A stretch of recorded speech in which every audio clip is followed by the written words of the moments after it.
เป็นวัดร้างโบราณสืบสาน2524พระมหาราชครูเกษรา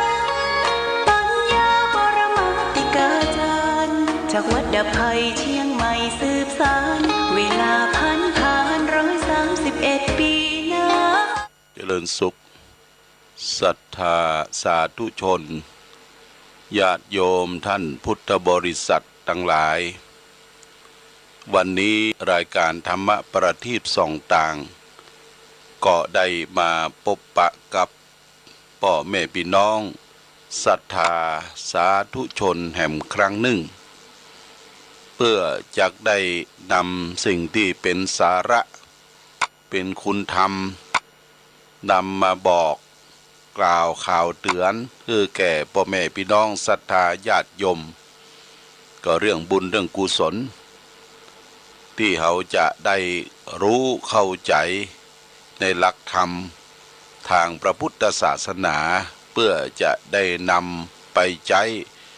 ในชีวิตประจำวันของเขาต่อไปคำว่าบุญและกุศลเนี่ยญาติโยมกรรมสองกรรมนี้เขาจะได้ยินบ่อยๆที่เขาได้ร่วมกันแบบว่าจะทำกิจกรรมต่างๆเกี่ยวกับทางพระพุทธศาสนาก็มักจะเรียกว่าเราไปทำบุญทำกุศลวัดนั่นวัดนี้ที่ได้จัดการจัดงานทีนี้เอามาทำความเข้าใจว่าบุญกุศลคืออะไรอย่างบุญเป็นชื่อของความสุขบุญเป็นชื่อของความสุขเมื่อเราทำบุญแล้วญาติโยมเราก็จะได้มีความสุขตั้งกายตั้งใจเพราะว่าบุญเป็นเครื่องหล่อเลี้ยงชีวิตของคนเราคือมีความแช่มชื่นเบิกบานอายุมั่นควรยืนเป็นเหตุที่คือเกิดความสุขทั้งโลกปัจจุบันและโลกหน้าเพราะฉะนั้นบุญคำว่าภัยบ่ต้องการนั่นบ่มีทุกท่านทุกคนต้องการบุญต้องการทำบุญนี่เราจะมาสาธยายเรื่องบุญเรื่องกุศลคือศรัทธาญาติโยมทั้งหลายได้รับทราบรับฟังบุญเป็นชื่อของความสุขกุศลคือความรู้คือความเฉลียวฉลาดรอบรู้กุศลเนี่ยหมายความว่าตัวรู้ตัวฉลาดตัวรู้ตัวฉลาดอย่างใดญาติโยมยกตัวอย่างง่ายๆว่าวันนี้เราได้ไปทำบุญที่วัดนี่ว่าทำบุญทำกุศลญาติโยมอาจจะไปวัดตอนเช้าไปทำบุญตักบาตรแล้วก็เมื่อทำบุญตักบาตรใส่ขันดอกใส่ขันแก้วทั้ง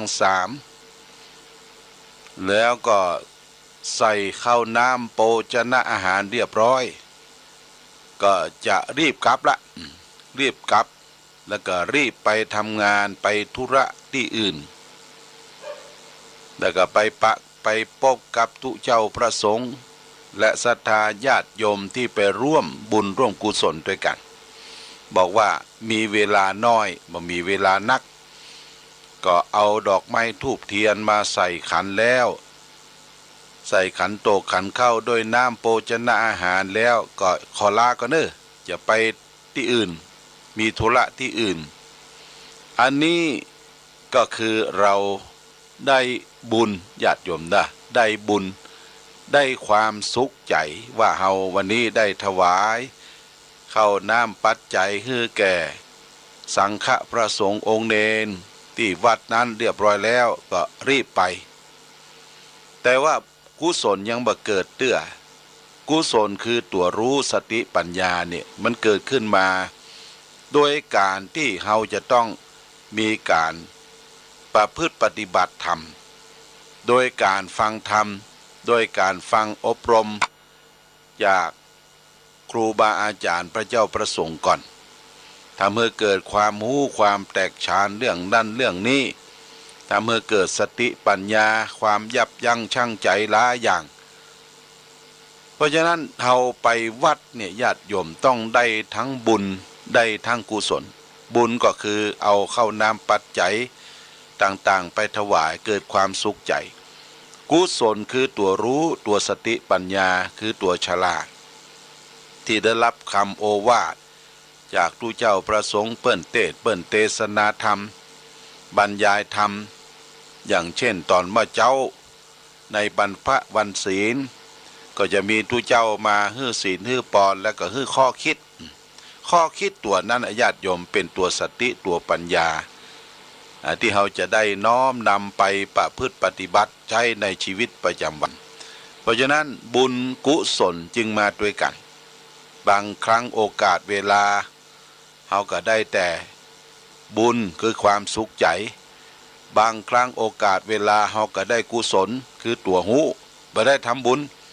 ไปนั่งฟังเทศนั่งฟังธรรมนั่งเฉยนั่งเฉยยกมือไหว้สาเกิดความหู้ความเข้าใจนี่ได้สติได้ปัญญาได้ความหู้เรียกว่ากุศลคือคุณงามความดีความรู้เพราะฉะนั้นบุญกุศลจึงมาด้วยกันเนี่ยญาติโยมตึงเป็นคำพ้องเรียกว่ามาด้วยกันทีนี้เรามาศึกษาเรื่องบุญคือความสุขเกิดจากการกระทำของเราและท่านทั้งหลายแต่หนทางที่จะทำให้เกิดความสุขเรียกว่ากิริยาแห่งการทำบุญนั้นท่านแบ่งไว้มี3ประการคือ1บุญเกิดจากการให้ทานเรียกว่าทานไมยบุญสำเร็จด้วยการให้ทาน2ศีลไมยบุญสำเร็จด้วยการรักษาศีล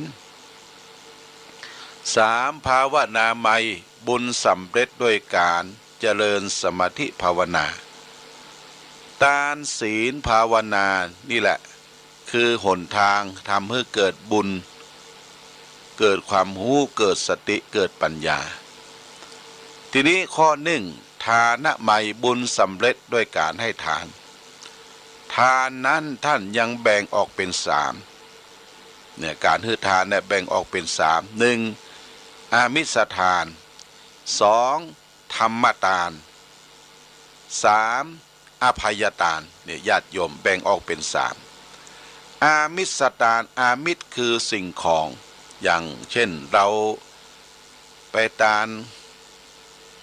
ดอกไม้ธูปเทียนจุดบูชาแล้วก็นำเข้าปลาอาหารจตุปัจจัยทายทานต่างๆที่มองเห็นสัมผัสได้เรานี้เป็นอามิสทานคือทานด้วยอามิสคือสิ่งของเพื่อจะอำนวยความสะดวกความสุขคือแก่สังฆประสงค์แก่ศรัทธาญาติโยมที่ไปฟังทำบุญสุนทานฟังเทศฟังธรรมเพราะฉะนั้นการทำบุญด้วยอามิสคือสิ่งของเขาก็หันกันทั่วไปญาติโยมนะหันกันทั่วไปทั่วบ้านทั่วจองเขาเอาดอกไม้ธูปเทียนเข้าน้ำปัจจัยแปลงกันเทศกันธรรมเหล่านี้เป็นอามิสทานเป็นทานประการที่1การให้ทานหรือการให้ทานประการที่2เรียกว่าให้ธรรมะเป็นทานการให้ธรรมะเป็นทานนั่นก็คือหมายความว่าเขาได้นิมนต์ตุเจ้าพระสงฆ์มาเทศมาแสดงธรรมเทศธรรมในบ้านในจองของเฮาเวลามีกินมีทานขึ้นบ้านใหม่กินแขกแต่งงานศพงานซากก็นิมนต์ตุเจ้ามาเทศมาแสดงธรรมการเทศการแสดงธรรมนั้นทางภาคเหนือเฮานี้ก็มีประเพณีอย่างหนึ่งก็คือการเทศธรรมอุทิศนะญาติโยมเด้อเทศธรรมอุทิศเนี่ยก็อุทิศให้แก่ผู้ตายเวลานิมนต์ตุเจ้ามาเทศก็เขียนในซองว่าข้าพเจ้าศรัทธานั่นนายนี้ตั้งใจที่จะทานทำกันนี้อย่างเช่นว่าทำกันมาลัยโพธินิพพานสูตรมหามุลนิพพานอานิสงส์ทานหาคนตายเหล่านี้ทานแล้วก็อุทิศส่วนกุศลให้แก่ผู้วายชนผู้ตายไปเพื่อให้ได้รับส่วนบุญส่วนกุศลในการทานทำในการท ทำอย่างนี้เปิ้นฮ้องว่าทำเมืองทำตามประเพณีทำเมืองทำอุทิศบางโอกาสบางที่ก็นิมนต์ตุเจ้าไป4 ตนเนาะลวดไปสวดมาติกาสวดอภิธรรมก็นิมนต์ตุเจ้าสวดเสร็จเรียบร้อยก็นิมนต์เทศธรรมก็ยังบ่ใช่เทศผูกเดียวญาติโยมเอาตุเจ้าทั้ง4 ตนพระเนนทั้ง4 ตนน่ะเทศรวมกันเรียกว่าเทศประสานเสียงโฟนแสนห้าเพื่อว่าโฟนเซนห้าเทศรวมกันเทศอย่างอี้มันฟังบ่ฮู้เรื่องญาติโยมนะแต่เฮาเอาอานิสงส์คือการถวายการเทศเมื่อตุเจ้า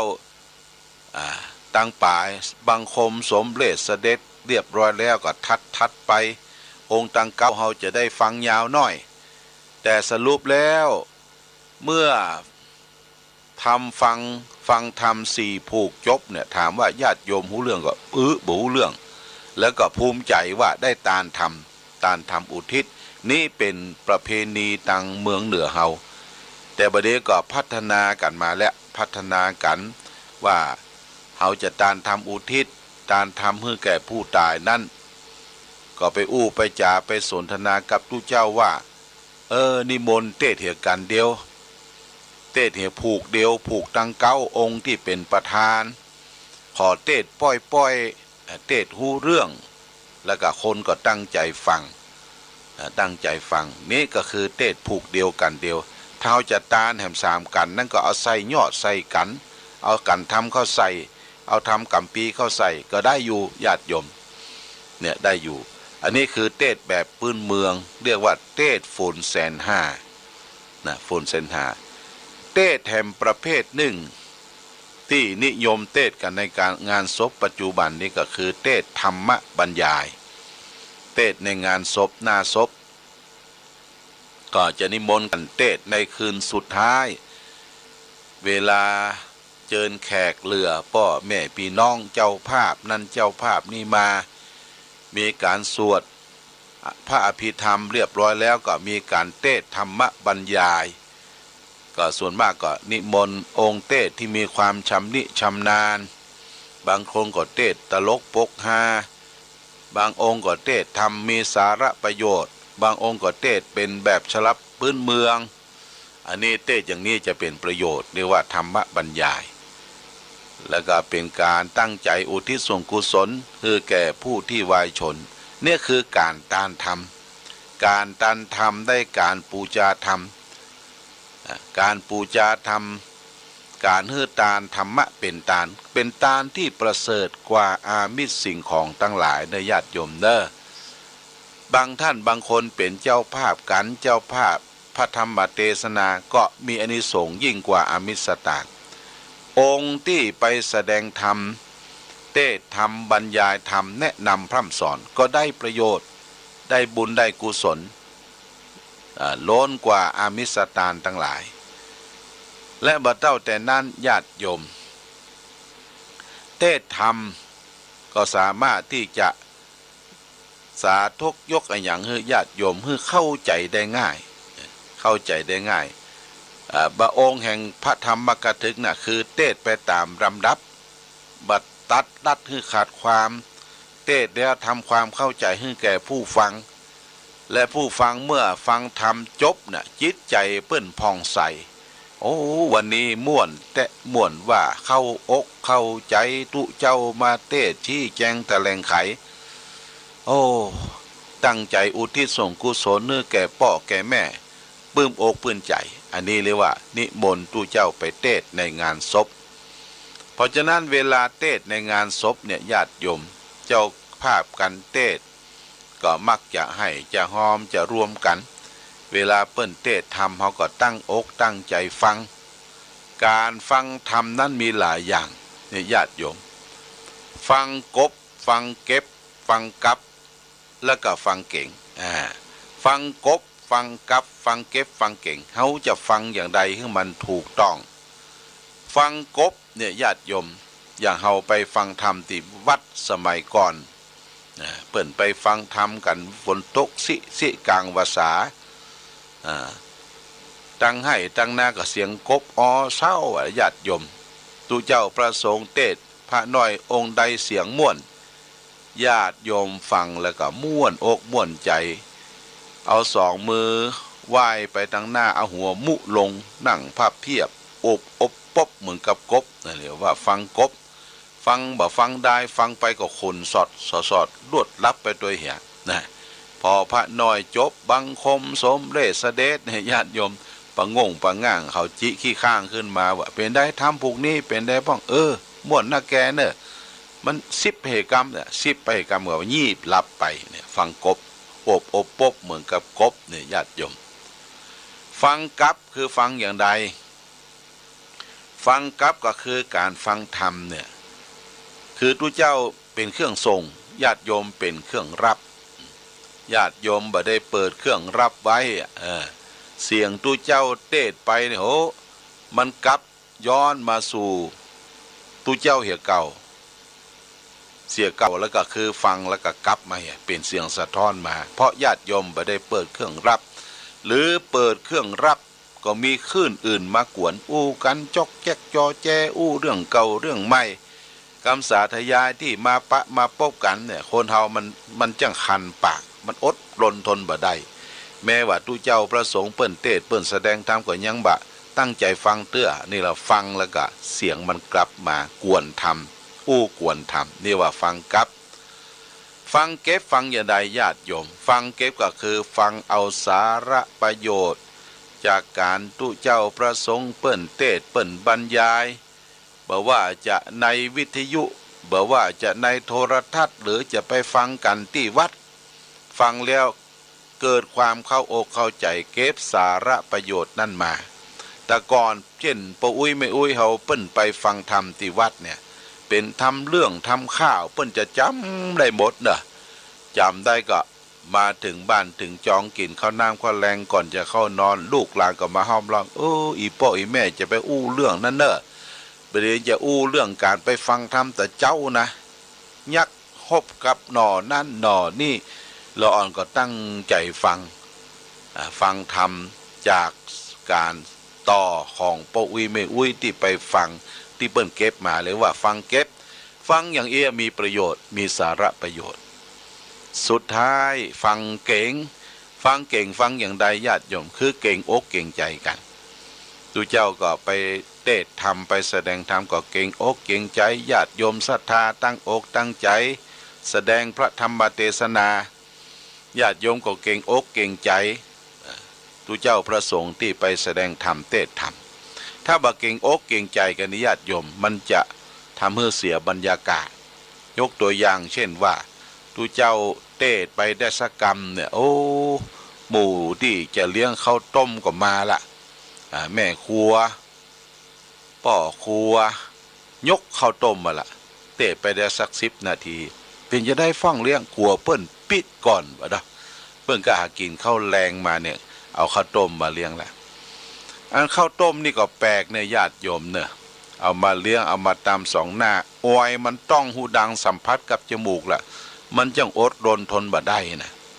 อดรนทนบ่ได้ญาติโยมก็สดข้าวต้มละบ่กินก็ดูเหมือนจะรังเกียจเจ้าภาพกินเห็นน้อยกินข้าวมันติดปากติดอย่างก็เลยเอาหมดถ้วยบางทีบ่ใจข้าวต้มเป็นของว่างเป็นขนมนมเนยเป็นอาหารว่างบางทีก็เป็นของฮ้อนของเค็มของน้ำของเย็นญาติโยมญาติโยมพอทุเจ้าเทศไปเนี่ยมันบ่เก่งละบ่เก่งอกเก่งใจหวดข้าวต้ม2 หน้าตุเจ้ากินอาหารว่าง2 หน้าตุเจ้าก็เป็นตุกโลญาติโยมนั่งเปิกเดียวเทศทำเป็นตุกเก็บหัวเข่าจะปิ้นก็ยากลำบากซ้ำศรัทธาญาติโยมกินนั่นกินนี่2 หน้าสู่เจ้าซ้ำเป็นตุกขั้นที่2แหมมั่มขั้น1เลยว่าตุกขวายญาติโยมกินข้าวต้ม2 หน้าตุเจ้ากินอาหารว่าง2 หน้าตุเจ้าอันนี้แล้วฟังละเก่งบ่เก่งกันฟังละควรเก่งอกเก่งใจนะญาติโยมเนอะเวลาจะเทศจะแสดงธรรมพ่ออาจารย์ก็บอกว่าได้เวลาละเนอที่จะได้ฟังเทศฟังธรรมขอญาติโยมหยุดยั้งยับยั้งอันนั้นอันนี้ก่อน มานั่งกันเป็นบอนโดยเฉพาะเจ้าภาพต้องนั่งตั้งหน้าบนนะนั่งตั้งหน้าลูกหลานตั้งโจกตั้งใจทำบุญสุนทานเนื่องแก่พ่อแก่แม่บางคนจังไปจิขี้ข้างเจ้าภาพจังไปถามนั่นถามนี่นะเจ้าภาพก็ว่าโอ๊ยก็โป่งเฮ้อแล้วนะก็ยังมาถามอยู่อย่างนะอย่าไปกวนเปิ้นในเวลาฟังเทศเวลาทำบุญในญาติโยมเจ้าภาพต้องนั่งเป็นเป็นนะปล่อยงานมอบงานให้เขาลูกหลานให้คนที่ไปช่วยงานทำไปอันใดเป็นอันนั้นเป็นเป็นอย่างบางทีโอ้เทศก็ดีฟังอันยังก็ดีฟังอันยังก็ดีเนี่ยไปจิขี้ข้างเลยยุ่งเป็นประงงประง่างไปหมดนะเพราะฉะนั้นเราก็ควรที่จะมีเจตนาบุญจะเกิดขึ้นคือมีความตั้งใจมีความพร้อมที่จะทำบุญฟังเทศและก็มีความรื่นเริงบันเทิงในการฟังเนี่ยคือธรรมะเป็นตาลธรรมะเป็นตาลขั้นที่สองตาลขั้นที่สามก็คืออภัยทานคือการอภัยแก่สัตว์เล็กสัตว์น้อยสัตว์มีปีกบ่มีปีกแม้แต่มนุษย์คนเฮาอยู่ด้วยกันร่วมโรคเดียวกันก็ต้องให้อภัยจะไปทำร้ายเบียดเบียนซึ่งกันและกันซึ่งการเป็นพิษศีลข้อที่หนึ่งข้อปานาข้อเบียดเบียนกันต่างวัดต่างวาเพิ่นก็เขียนว่านี่คือเขตอภัยทานมาควรที่จะมายิงนกตกป่านกก็มาอาศัยที่วัดญาติโยมเด้อประเด็นนี้มันม่วนอกม่วนใจนกมาเจ้าเนี่ยนกเขามันนักขันกันคู่กันไปคู่กันมาเอามาจำเป็นจะต้องเอานกเขามาเลี้ยงมาจำเป็นจะเอานกกวิดนกจะแล้วอย่างมาเลี้ยงญาติโยมเพียงแต่ให้อาหารอย่างกล้วยน่ะกล้วยไต้กล้วยเป็นเครือเป็นหวีเนี่ยอาตมาไปสืบยาตาไปปะที่ไหนอันเป็นเครือใหญ่เครือหลวงนี่วัดพระบาทอุดมขอเนอเอาใส่ใต้รถไปมาถึงวัดบนสำนักวิปัสสนาเขาก็เอามาห้อยล่ะเอามาใส่เชือกห้อยพอมันสุกเหลืองอารามมันมาล่ะนกกวิดนกอย่างเนี้ยมากินมาซับมันมาตวงกับปลาหมูไปบอกกันเปิ้นเลี้ยงเปิ้นเลี้ยงเนอเปิ้นมีโต๊ะจีนเลี้ยงกล้วยไต้ที่วัดพระบาทอุดมมันไปบอกกันมาเป็นหมู่เขาก็เลยเพลิดเพลินไปกับมันคนก็กินได้ญาติโยมกายไปกายมาคนก็ไม่บิดกินเป็นวิตามินเป็นของที่ธรรมชาติกินง่ายทายคล่องกินกล้วยกินอย่างเนี่ยทำให้บำรุงร่างกายบำรุงสมองเนี่ยญาติโยมสิ่งเหล่านี้นกก็มาอาศัยอยู่ถ้าเขาเกิดความร่มรื่นต้นไม้ต้นตอกที่เขาปลูกเขาฝังเป็นที่อาศัยของนกหนูก็จะทำให้นกหนูอย่างต่างๆสัตว์สิ่งหิ่งห้อยก็มาเมื่อคืนก็มีหิ่งห้อยแวบเมื่อวันก็มีกระเบอปีกมากินน้ำกินอย่างน้ำนี่ที่บนวัดพระบาทอุดมเนี่ยญาติโยมที่สำนักวิปัสสนาอาตมาก็จะแป่งคันนาอย่างคันนาเนี่ยเมื่อมันไหลลงไปทั้งลุ่มนอกจากถนนแต่ที่หิมต้นไม้ต้นตอกนะจะป้องไว้ก่อไว้คือมันจึมอยู่ลงหากแปลงเป็นให้เป็นอ่องล่องเป็นที่น้ำไหลมาคือมันจึมลงพื้นดินมันก็จะได้เป็นที่อาศัยกินของพืชพันธุ์ธัญญาหารทำเพื่อป่งทำเพื่อปุทำเพื่องามนกดูอาศัยก็มาอาศัยเขาก็คืออภัยแก่สัตว์แก่สัตว์ทั้งหลายเนี่ยญาติโยมเรียกว่าอภัยทานคนเขาก็เหมือนกันอยู่ด้วยกันเพื่ออภัยกันเมื่อมีการกระทบกระทั่งกันระหว่างผัวระหว่างเมียก็ให้อภัยซึ่งกันและกันเขาจะมีความสุขมีความอิ่มเอิบเบิกบานอยู่ด้วยกันกุ้มเท่าถึงตายเขาก็ต้องมีการอภัย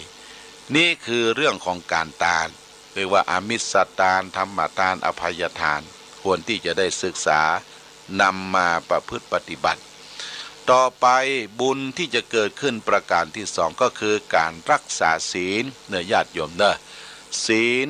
ลห้าศีลแปดศีลห้าเนี่ยสำคัญที่สุดสำหรับฆราวาสญาติโยมชาวบ้านของเราถ้าบ้านใดคนใดบุคคลใดมีศีลมีธรรมบ้านนั้นบุคคลนั้นครอบครัวนั้นก็มีแต่ความสุขมีแต่ความเจริญความงอกงามเพราะศีลเป็นนำมาแห่งโภคทรัพย์สมบัติ ศีลนำมาแห่งความสุขความเจริญศีลเป็นเก้าเง่าที่จะเข้าไปสู่นิพพานคือแดนความสงบเย็นเพราะนั้นศีลนี่จึงเป็นปกติสำหรับทุกคนที่จะพึงประพฤติปฏิบัติถ้าขาดศีลขาดธรรมเมื่อใดเขาก็ต้องขาดทุนความเป็นคนของเขานะญาติโยมเป็นมนุษย์ของเขาก็ขาดไปแหว่งไปเว้าไปเพราะฉะนั้นศีลห้านี่สำคัญหนึ่งบ่ฆ่าสัตว์ตัดชีวิตบ่เบียดเบียนกันสองบ่ลักเล็กขโมยน้อยยิบโฉยของบุคคลอื่นสามบ่ประพฤติผิดในกามที่ลักที่ตอบใจของคนอื่นเขาผิดลูกผิดเมือคนอื่นเขาสี่บ่กล่าวมุสาวาทพูดเท็จหลอกลวงผู้ใดห้าบ่ดื่มสุราและเมลัยอันเป็นเครื่องดองของเมาอันเป็นที่ตั้งแห่งความประมาทเนี่ยญาติโยมถ้ารักษาศีลห้าเนี่ยครบเนี่ยเขาจะมีความสุขส่วนตัวความสุขครอบครัวความสุขอยู่ด้วยกันกฎหมายบ้านกฎหมายเมืองเขาก็บ่ผิดบ่ขาดตึงวันนี่คนมันขาดศีลขาดธรรมหันแก่ตนหันแก่ได้สร้างความเดือดร้อนวุ่นวายรบราฆ่าฟันฆ่าเอาชีวิตบั่นทอนซึ่งกันและกันก็เพราะความโลภของคนเนี่ยขาดศีลขาดธรรมในญาติโยมเพราะฉะนั้นขอให้ญาติโยมท่านทั้งหลายตั้งหลักอย่าไปหวั่นไหวกับสิ่งที่มันมาใหม่สมัยใหม่เฮาก็ตั้งอกตั้งใจตั้งหลักก้อยกินก้อยตานก้อยหิก้อยหาก้อยนำพาสร้างความสุขให้เกิดส่วนตัวเองเราก็จะได้ชื่อว่าเป็นผู้มีศีลมีธรรมศีลห้าเนี่ยคือความเป็นปกติกายวาจาเป็นเหตุให้มาเป็นเหตุนำมาแห่งความสุขก็คือบุญประการที่สามก็คือการภาวนาเรียกว่าภาวนาไมบุญสำเร็จด้วยการเจริญภาวนาการภาวนาคือการทำให้จิตใจเฮาสงบนิ่งเป็นสมาธิเป็นธงชาติและเพลงชาติไทยเป็นสัญลักษณ์ของความเป็นไทยเราจงร่วมใจยืนตรงเคารพธงชาติด้วยความภาคภูมิใจในเอกราชและความเสียสละของบรรพบุรุษไทยประเทศไทยรวมและเชื้อชาติไทยเป็นประชารัฐผ้าไทยของไทยทุกส่วนอยู่ดำรงคงไว้ได้ทั้งมวลด้วยไทยล้วนหมายรักษาพันธิตไทยนิรักสงบแต่ถึงรบไม่กล้าเอกราชจะไม่ให้ใครคุมทีสละเลือดทุกอย่างเป็นชาติทะเลพระดวงประเทศชาติไทยก็เวทีชัยชโย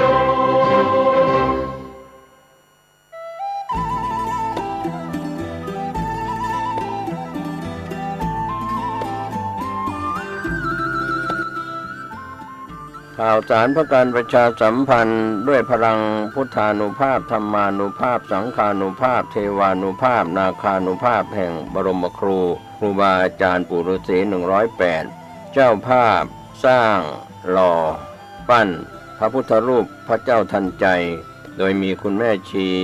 พจนาพรวิศรีวรพัฒน์นางสาวสุนทรีวิศรีปัตย์นางสาวยานทัศน์วิศรีปัตย์พร้อมครอบครัววิศรีวรพัฒน์ครอบครัววิศรีปัตย์เชิญร่วมเป็นเจ้าภาพหล่อปั้นบรรจุหัวใจนามพระพุทธรูปพระพุทธสถิตพจนาพรณ์วันอาทิตย์ที่7พฤษภาคมพุทธศักราช2566พิธีเริ่มเวลา 9:09 น.ร่วมสร้างบุญได้ตั้งแต่วันนี้เป็นต้นไปติดต่อสอบถามร่วมบุญได้ที่พระครูสถิตธุราธรเจ้าอาวาสวัดสันขยอมอำเภอสันทรายจังหวัดเชียงใหม่0806849835และที่พระครูประหลัดกิติพงศ์กิติโสพโนด็อกเตอร์ผู้ช่วยเจ้าอาวาสวัดสันขยอม0962629694เชิญท่านร่วมบุญร่วมกุศลในคราวครั้งนี้โดยพร้อมเพรียงกัน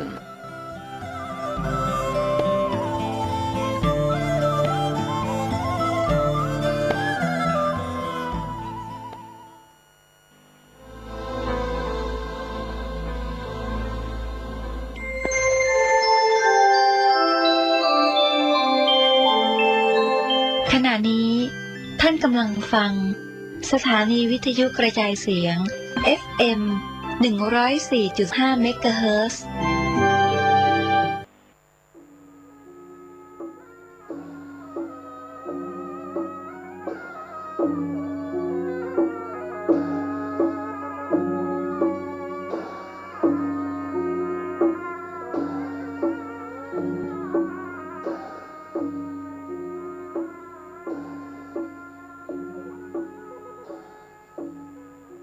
ขอความเจริญในธรรมและความผาสุกทางใจ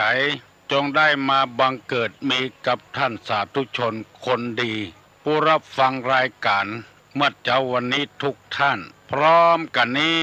ขอยกมือ10 นิ้วกราบอาราธนาเอากุณพระแก้วเจ้าทั้ง3บุญศีล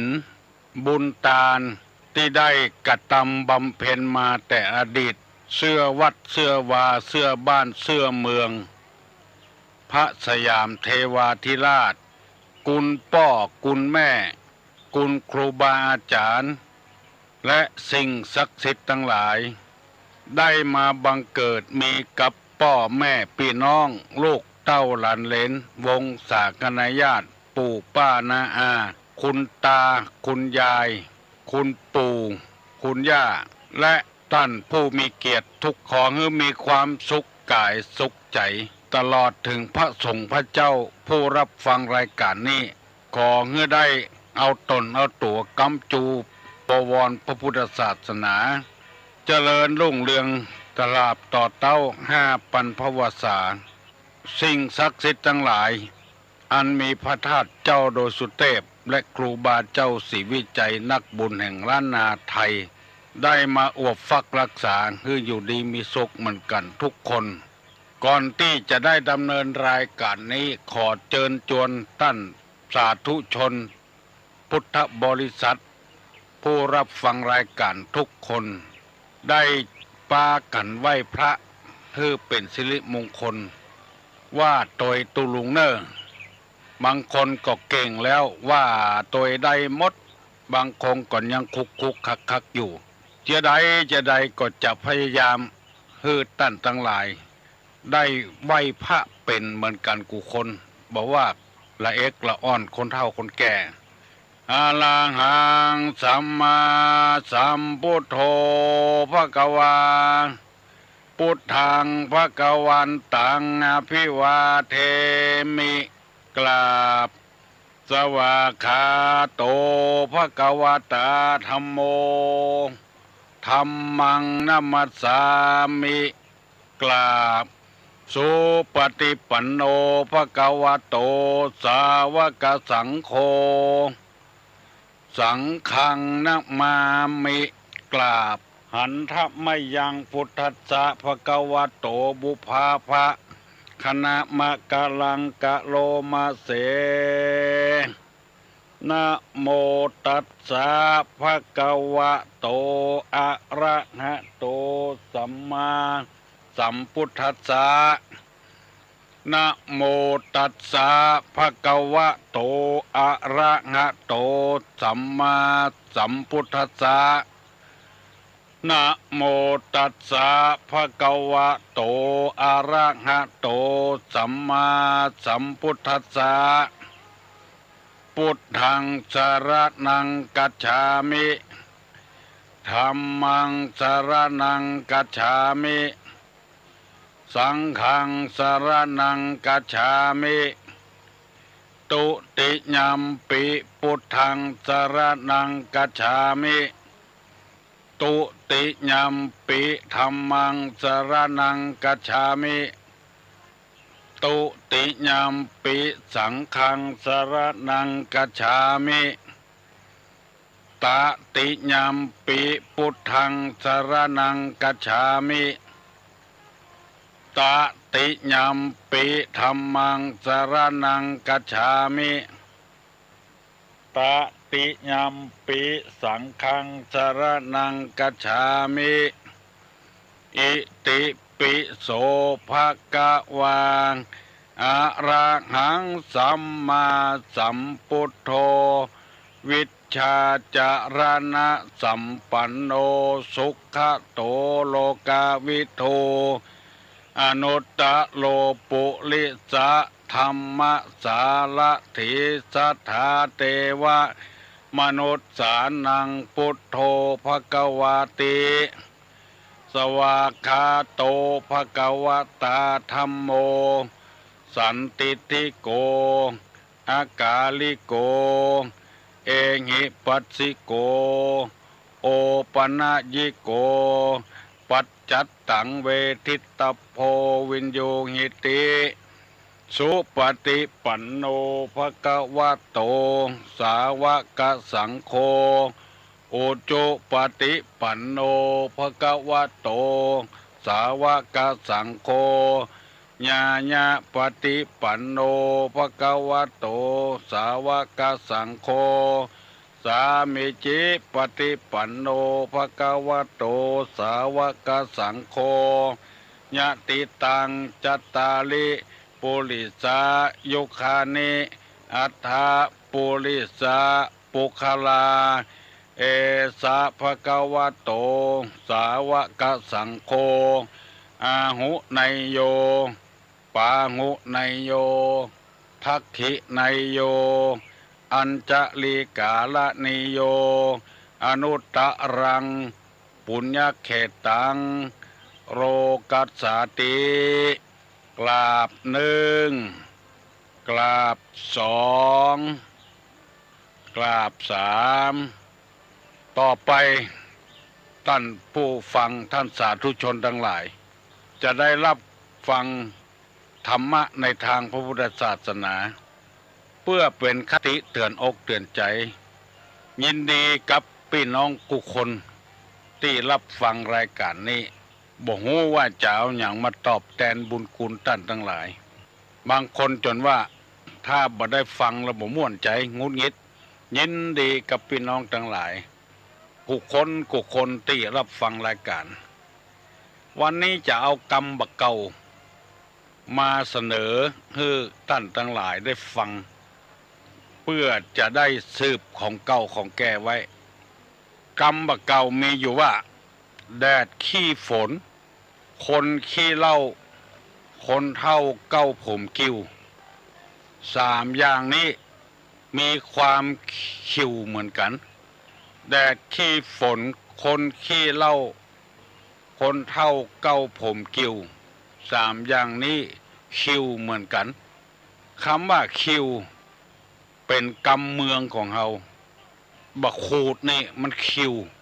เข้าหูดังเข้าตาน้ำตาออกเข้าหูดังก็แกนหูดัง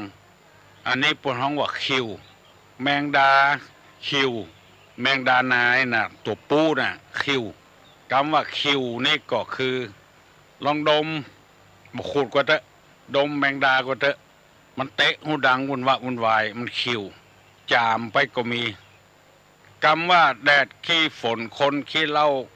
คนเท่าเก้าผมคิวนี่มันคิวอย่างเดียวกันก่อนฝนตกแล้วกำเดียวแดดออกเนี่ยมันไหม้มันเจ็บมันแสบบอกบุทุกนะฝนตกแล้วแดดออกยามฮ้อนนี่เปิ้นถึงว่าลงฝนตกแดดออกจาวันนอกเป่าปีจาวันในเป่าคุย มันคิวแดดขี้ฝนคนขี้เหล้านี่ก็คิวเหมือนกันนะเพื่อนนั่งเต้ทำอยู่แซวนี่คนคิวคนเท่าเก้าผมคิวอันนี้สำเร็จเพียงแต่ได้ยินตายังมาหารเรื่องเอาละแม่นบ่ว่าแบมวันค่ำหันหน้าก็จมหันหน้าก็แซมยี่อย่างบ่มวนใจก็ด่าก็เดือดแซมเอาใจตัวเองว่าขนาดด่าเพียหมอเป็นด่าเพียพยาบาลปุ่นคนเท่าเก้าผมคิว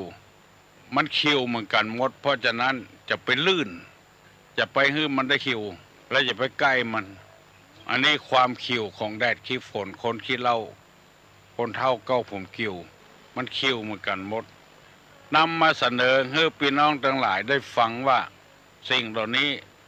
อันใดที่เป็นพิษเป็นภัยเป็นอันตรายเฮาจะไปใกล้มันจะเข็บน้อยแมงป่องน้อยเจ้าน้อยบดีไปใกล้ มีกรรมโบราณเป็นว่า ลื่นต้นไม้ลื่นไข้ห่มตายลื่นเจ้าลื่นนายบัดตายก็เคียนลื่นควักลื่นเหลาลื่นหนามลื่นเสี้ยนจังหุ่มบุญเวียนสอดร้อยลื่นโตดโตสาลื่นกรรมเล็กน้อยจังเป็นถ้อยไปลูนอันนี้เป็นกรรมเปิ้นว่าจะไปลื่นมันของนี้ลื่นต้นไม้ก็ตกลื่นไข่ก็ตายลื่นเจ้าลื่นนายบัดตายก็เคียนจะไปใกล้มันจะเข็บน้อยแมงป่องน้อยเจ้าน้อยเจ้าน้อยก็คือเจ้าบ้านผ่านเมืองลูกเจ้าหลานเจ้าบ้านเจ้าเมืองลูกคนมั่งมีสีสุขลูกคนมียศถาบรรดาศักดิ์จะไปลื่นไปเล่นเปิ้นเฮาเป็นคนทุกคนยากไปคบหาสมาคมกับเปิ้นบ่ได้วันนี้จะนำเอาธรรมะในทางพระพุทธศาสนามาเสนอให้พี่น้องทั้งหลายกรรมที่ว่าลักษณะของโจรลักษณะของคนที่บัดหน้าฮักมีพฤติกรรมที่เลวร้ายและไผมีนิสัยจะอี้คือพยายามปรับปรุงตัวเก่าเหียบอกว่าคนเหล่านั้นจะเป็นตู้เจ้าพนายประจายไม่ยิงปอกกาพาณิชย์ข้าราชการบ้านเมืองเศรษฐีญาจก เพื่อได้เว้นเพื่อพยายามปรับตัวเข้ากับถ้าเอาเป็นไปอย่างอีกจะบ่มีไผคบหาสมาคมและเป็นคนเกิดมาตึงเตื้อเสียเวลาได้นำเสนอไปเมื่อตะวานนี้ว่าทำร้ายคนที่บัดทำร้ายตอบถือเอาสิ่งของจนบ่เหลือ3ลักลูกเปิ้นเมียเปิ้นลักพาสตรี4ประทุษร้ายเด็กหญิง5ปล้นบรรพชิต6ปล้นคลังหลวง7ทำงานใกล้ถิ่นเกินไป8ไม่ฉลาดในการเก็บ8ข้อนี้ได้อธิบายไปแล้ว3ข้อแล้วเมื่อตะวาลักพาสตรีวันนี้จะต่อข้อที่4ที่5ที่6ที่7ที่8ข้อที่4ว่าประทุษร้ายเด็กหญิงคือรังแกละอ่อนไม่ยิงซึ่งมีเพศก็อ่อนแออยู่แล้วก็กำลังวังชาก็อ่อนแอกว่าพ่อใจแล้วยังไปทำร้ายไม่ยิงเป็นคนที่ถูกประณามที่สุดในโลกทำร้ายไม่ยิงดังที่เขาเคยหันหนังสือพิมพ์ลงว่านายแพทย์มีความรู้จึงเป็นนายแพทย์ฆ่าเมียตัวเก่าแล้วก็ปาดแล้วเป็นชิ้นยัดกับโถส้วมเป็นความกันตะฮอดประเดียวไผได้ยินก็บยกย่องสรรเสริญเพราะผู้หญิงเป็นเพศที่อ่อนแอเป็นเพศที่น่ารักเหมือนกับดอกไม้ไล่ไปขยี้ดอกไม้ทำลายดอกไม้คำว่าทำลายเด็กหญิงนี้ทั้งบุบทั้งตีทั้งไปข่มขืนอย่างโมนั้นเป็นต้นที่บ่มีตังต่อสู้เฮาคนจะนี้โลกเขาประนามโลกเขาตีเตียนคนใดคิดจะบุบจะตีจะฆ่าไม่ย่าไม่ยิงนี่ก็ฮื้อย่างแหไผ่บ่อวดบ่อ้างไผ่บ่ยกย่องสรรเสริญมีแต่คนจะติถินนินทากล่าวร้ายป้ายสีบอกว่าคนนั้นจะเป็นไผที่เป็นไม่ยิงแล้วทำร้ายร่างกายทำร้ายอย่างอื่นเพื่อคนเฮาบ่ได้ถูกประนามบ่ได้ถูกไผด่าไผว่าแม่ยิงที่ว่านี่คือไม่ยิงจริงๆไม่ยิงอย่างที่เฮาเคยเล่าให้ฟังว่าลักษณะของไม่ยิงเนี่ยไม่ยิงไม่ยังไม่กลางไก่หัวไม่หัวไก่คมไม่จมภาวนาแม่กะลาก้นหัวคำว่าไม่ยิงนี่คือไม่ยิงแต่ถ้าไม่ยิงหาเรื่องนี่ก็ไปทำยังอันนั้นบ่ใช่ไม่ยิงแต่สุภาพสตรีจริงๆอันนี้นำมาเสนอให้พี่น้องทั้งหลายได้ฟังว่าเป็นคนที่เลวคนใดทำร้ายผู้หญิงนี่ประทุษร้ายเด็กหญิงข้อที่5ปล้นบรรพชิตคือปล้นพระเจ้าปล้นนักบวชอย่าเป็นนักบวชศาสนาไหนก็ตามอันนี้เป็นคนที่เลวที่สุดปล้นเอาทรัพย์สมบัติปล้นเอาคุณงามความดีของเปิ้นคำว่าบรรพชิตนี่ก็หมายถึงนักบวชที่บวชจริงๆทำเพื่อพระพุทธศาสนาจริงๆถ้าแอบแฝงอยู่ เอาผ้าเหลืองเอาผ้ามาหุ้มบ่ได้แต่จิตใจบ่ใจบรรพชิตอันนั้นก็ไปทำอย่างเพราะว่าสะสมเงินไว้นักลำไปหันล่อหูล่อตาเกินไปตามความคิดของคนทั่วไปขโมยคนใดปล้นทุเจ้านี่เพิ่นจะเลือกหรอทุเจ้าตนใดมีเงินบ่มีเงินแทนที่คนจะอินดูสงสารทุเจ้าคนยังซ้ำเติมหน่อยก่อนว่าจับมันเก็บไว้นักลำไปบรรพชิตจริงๆนี่บรรพชาถือบวชเป็นอุบายเว้นจากเบียดเบียนซึ่งกันและกันบรรพชาถือบวชมาโล สวัสดีครับนักการครับ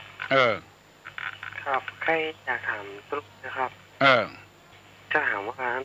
แต่ก่อนเปิ้ลเขาไม่มีผ้าอะไรครับฮะเปิ้ลเอาผ้าเหลืองอันผ้าจีนแล้วก็จะทำยิงซีดแล้วเปิ้ลเอาไว้ย้อมเนี่ยเอาเขามินย้อมนะครับครับกับเดียวก็ถาม6 โมงเกิงวันนอ6 โมงเกิงก็ถามเพราะว่าเวลานี้กำลังอธิบายเรื่องธรรมะอยู่ปล้นบรรพชิตคือผู้ถือบวชเป็นอุบายเว้นจากเบียดเบียนซึ่งกันและกันอันนี้เปิ้นก็ว่าเป็นคนที่น่าประณามที่สุดตัวเจ้าก็มีอาชีพบิณฑบาตนุ่งห่มผ้าบางสุกุลอยู่คนไม้ฉันยาดองแล้วในมูดเน่าบะเก็บหอมรอมริบอย่างแล้วไปปล้นประแถมก็เสี่ยงคิดเป็นคนที่บอกบ่ถูกละปล้นบรรพชิตข้อที่6ปล้นคลังหลวงธนาคารหลวงหมายความว่าหลวงนี่เป็นของคนทั่วไปตึงประเทศและขโมยก็ดีไผ่ก็ดีไปปล้นคลังหลวงคนนั้นชื่อว่าไผ่คบก็บ่ได้ละมันทำลายเสี่ยงตึงหมดคนตึงประเทศอุปมาฉันใดอันนี้เป็นคติเตือนอกเตือนใจพระบาทสมเด็จพระเจ้าอยู่หัวรวมถึงพบรมวงศานุวงศ์เปิ้นว่าเป็นหัวใจของคนทั่วไปคนใดไปทำลายคนใดไปคุยคนใดไปใส่ร้ายป้ายสีหมิ่นบรมเดชานุภาพในหัวในวังเพราะว่าเป็นที่เคารพของคนทั่วประเทศแล้วเสี่ยงคิดละบ่มีที่บ่ฮู้ว่าจะเนี่ยจะได้ละคนทั่วประเทศเคารพนับถือสักการะบูชาแล้วไปเจาะไปจิเปิ้นเอาที่สูงลงมาที่ต่ำทำลายจิตใจของประชาชนทั่วประเทศถ้าศาลยังตัดสินว่าถูกต้องอยู่ก็เสียคู่เสียคนไปหมดละบอกว่าจะเป็นตะวันกะเป็นเดือนกะเป็นฝนกะคนใดไปทำลายสิ่งเหล่านี้อันนี้เปิ้นเขาว่าปล้นคลังหลวงเงินทองของหลวงของรัฐบาลไปปล้นเอามาเป็นคงตัวเฮียอันนี้ก็ฝากไว้ผู้ที่รู้ทั้งหลายพิจารณาเอาเองตุลุงจะว่าไปนักก็บ่ค่อยดีก็ฝากไว้กับพี่น้องทั้งหลายอย่าไปคิดอย่างสักอย่างอย่าไปคาได้อย่างสักอย่างของหลวงป้ายอย่างต่างๆที่เปิ้นบอกตามถนนหนทางอันนี้ก็คลังหลวงหมดเสาโทรเลขเสาโทรศัพท์สายโทรศัพท์สายไฟฟ้าหมดเนี่ยคนใดเป็นลักไปตัดของเปิ้นนี่ก็แสดงว่าหิบ่มากาบ่ขึ้นไปหวังล่ำหวังรวยเด้อของที่อยู่ตามหิมถนนหนทางกาตามที่ต้าน้ำกาเป็นเล็กเป็นหลวงของหลวงของรัฐบาลเนี่ยไปลักไปจกเอาลองทำไปเด้อมันจะหู้ตัวเก่ามันเผาสถานที่ราชการหมดเนี่ยปล้นหมดมันเป็นของคนตึงหมู่แล้วไปเผาของเปิ้นโคตรหรือคนแบบนี้คือคนไปเนี่ยของที่ราชการเดือดร้อนหมดวุ่นวายหมดบ้านหั่นเมืองหั่นหาความสุขบ่ได้ปล้นคลังหลวงก็เหมือนกันแล้วข้อที่7ว่าทำงานใกล้ถิ่นเกินไปคือเนี่ยการใกล้ถิ่นเหมือนกับมหาโจรน่ะคนบ้านคนแม่หั่นน่ะหน้าที่จะได้อาศัยกันไปเอากันเห็นแล้วคนบ้านใกล้เฮือนเคียงกันหน้าที่จะทนุถนอมน้ำจิตน้ำใจกันไว้ไปผิดเพิ่นเหียบ่ถูกก็เพิ่นเหียบ้านเหนือก็บ่ถูกบ้านใต้ก็บ่ถูกตะวันตกวันออกก็บ่ถูกแวดบ้านแวดจองอันเนี้ยคือบัดใจว่าเนี่ยการอาชีพนะคือไปทำลายพี่น้องเปิ้นบ้านใกล้เฮือนเคียงเนี่ยคนใดบ่ถูกกับพี่น้องบ้านเหนือบ้านใต้ตะวันตกวันออกนี่ก็เปิ้นว่าเหมือนกับปลูกหนามแวดหัวไฟไหม้ใต้ลามมาจะล่นไปทางใดมีกระหนามบ่ตกบ่เสี่ยงบ่ปลูกดอกปลูกดวงไว้นี่ไปปลูกไม้เป็นหนามหมด เอาคนใกล้ๆเห็นเคียงนี่กันอยู่ด้วยกันอันเนี้ยเปิ้นฮ้องกันว่าทำงานใกล้บ้านเกินไปคือเนี่ยการเกี่ยวกับไปผิดไปบ่ถูกกับเปิ้นไปทำลายกับเปิ้นบ้านเหนือบ้านใต้กันบ้านตกบ้านออกกันฝากฝีฝากไข่ไว้กับกันยืมของเปิ้นก็บ่ใช่อย่ามันไปถูกกันจะได้ยืมไก่ๆนั่นยังแขวนเอาใกล้ๆหันแล้วเปิ้นไปทวงก็ด่าเปิ้น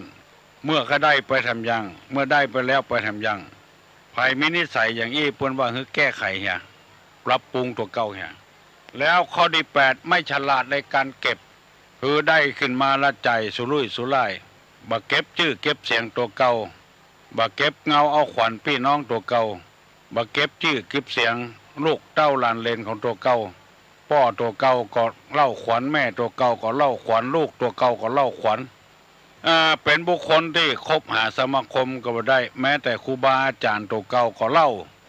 วิพากษ์วิจารณ์คนที่มีคนเคารพนับถือ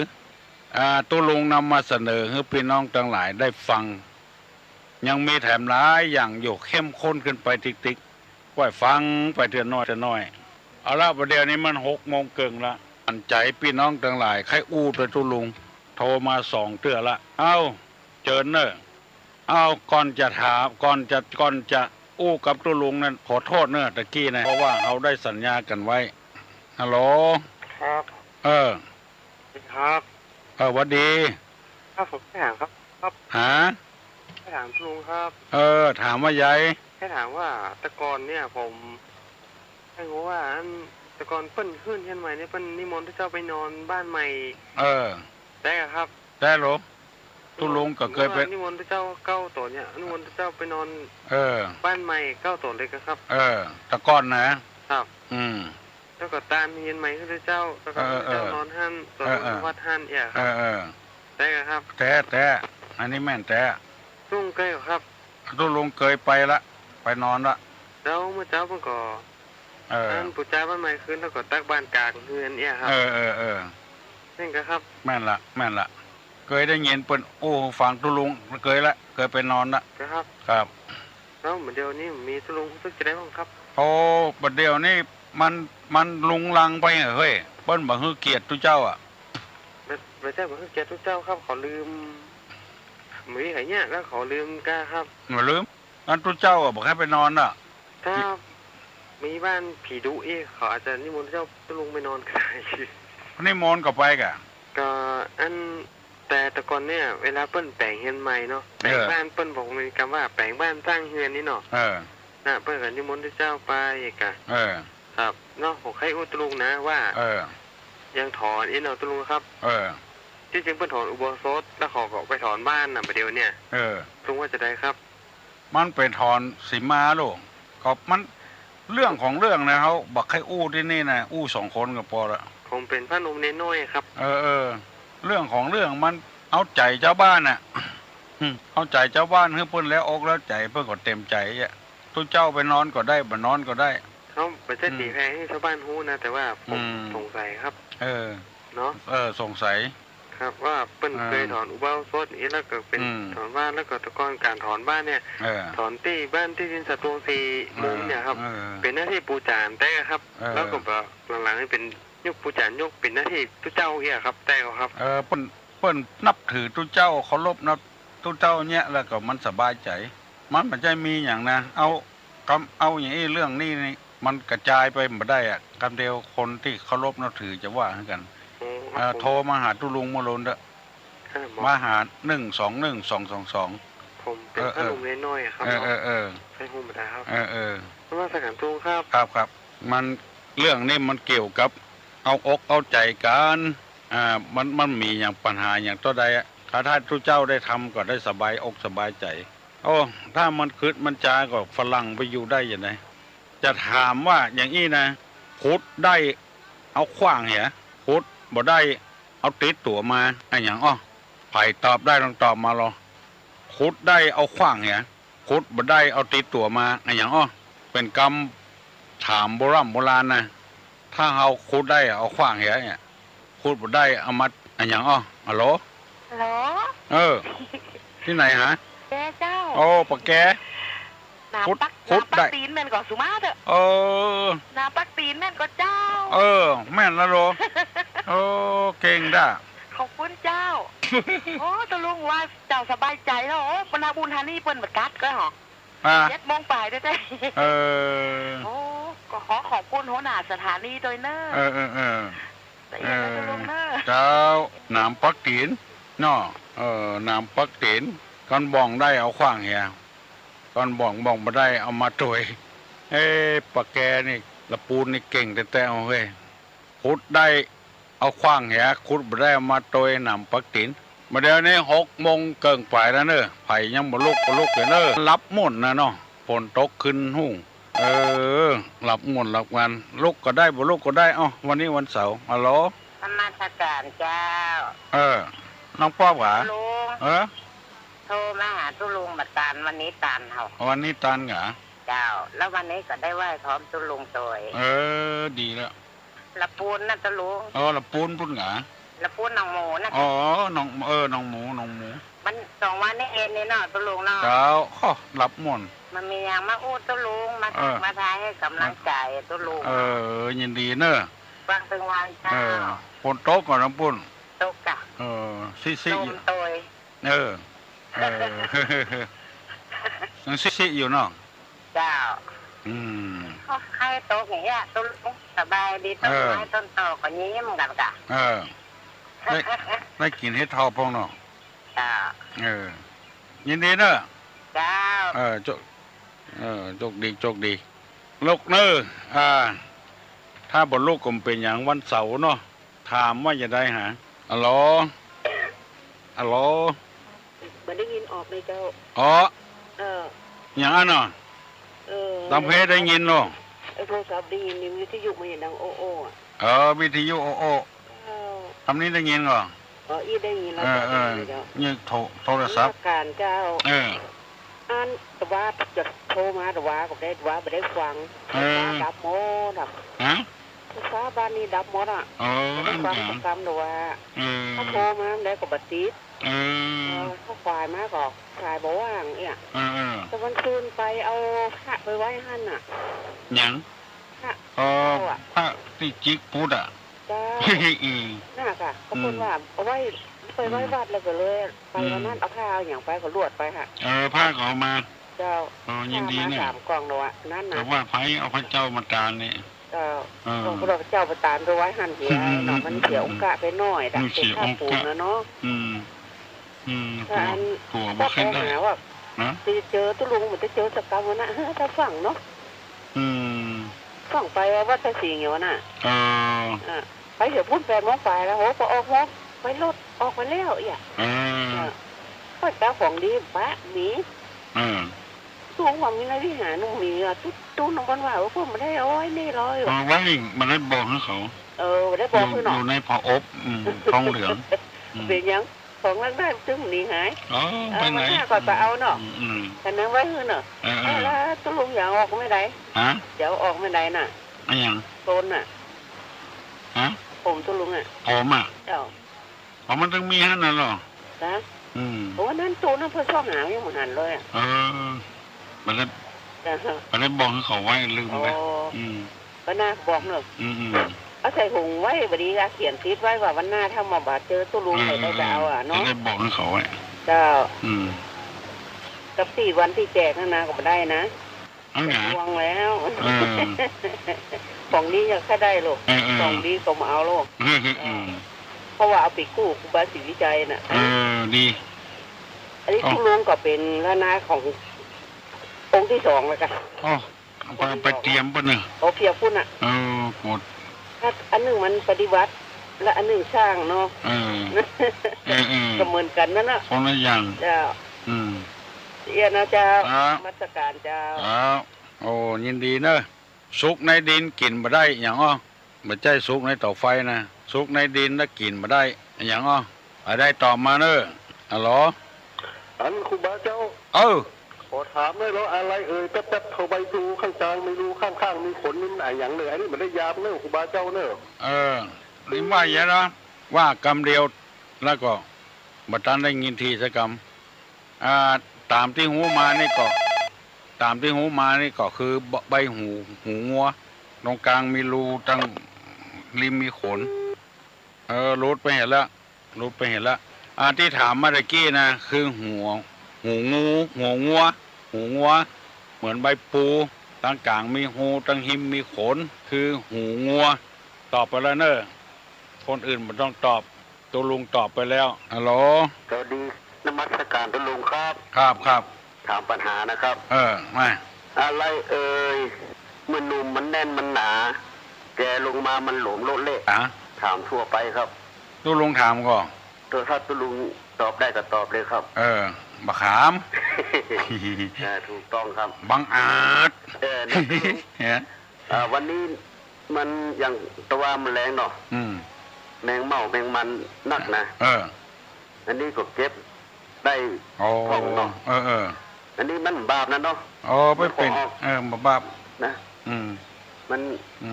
อย่างเขาเก็บมันได้100 ตัวมันยังหนีไปมันสักเป็นปันหมดเนาะมันแค่พันมาคนเดียวเนาะนั่นแหละวันนี้แมงมันนี่ออกจำกัดนักนี่ครับก่อนเขาออกจำกัดนี่ก็ไม่ใช่บาปเท่าไหร่ไปเอาคำเปิ้ลคำฮูนี่ก็บอกว่ากันเนาะครับได้ใจอ่อนนะมั้งคำนมัสการครับมันบังอาจนะมาถามตุลุงก่อนเมื่อนมแน่นหนาออกแก่มาหลมละเละก็บะขามนั่นน่ะฮัลโหลตุลุงครับถามตรงว่าคุณธรรมของคนคลองเรือนมีอย่างบ้างครับคุณธรรมของคนคลองเรือน1ความอดทน2ข่มใจเนาะ3เสียสละขันติสัจความซื่อสัตย์ต่อกัน4 ข้อ1ความอดทน2ความข่มใจ3เสียสละ4สัจจะซื่อสัตย์ต่อกันอดทนข่มใจเสียสละแล้วก็สัจจะซื่อสัตย์ต่อกันเยี่ยมมันก่อนตุง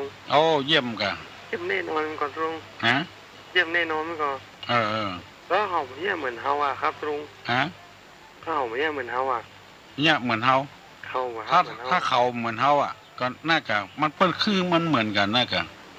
อันนี้เหมือนความตรุงเหมือนของมันไงทั้งผู้หญิงผู้ชายมันก็ถึงไม่ยิงได้ผู้ชายหมดกับคลองเรือนอ่ะก็ครับเปิ้ลคือมีเหมือนกันถ้ามีเหมือนกันมันก็ยุ่งอย่างนี้กัน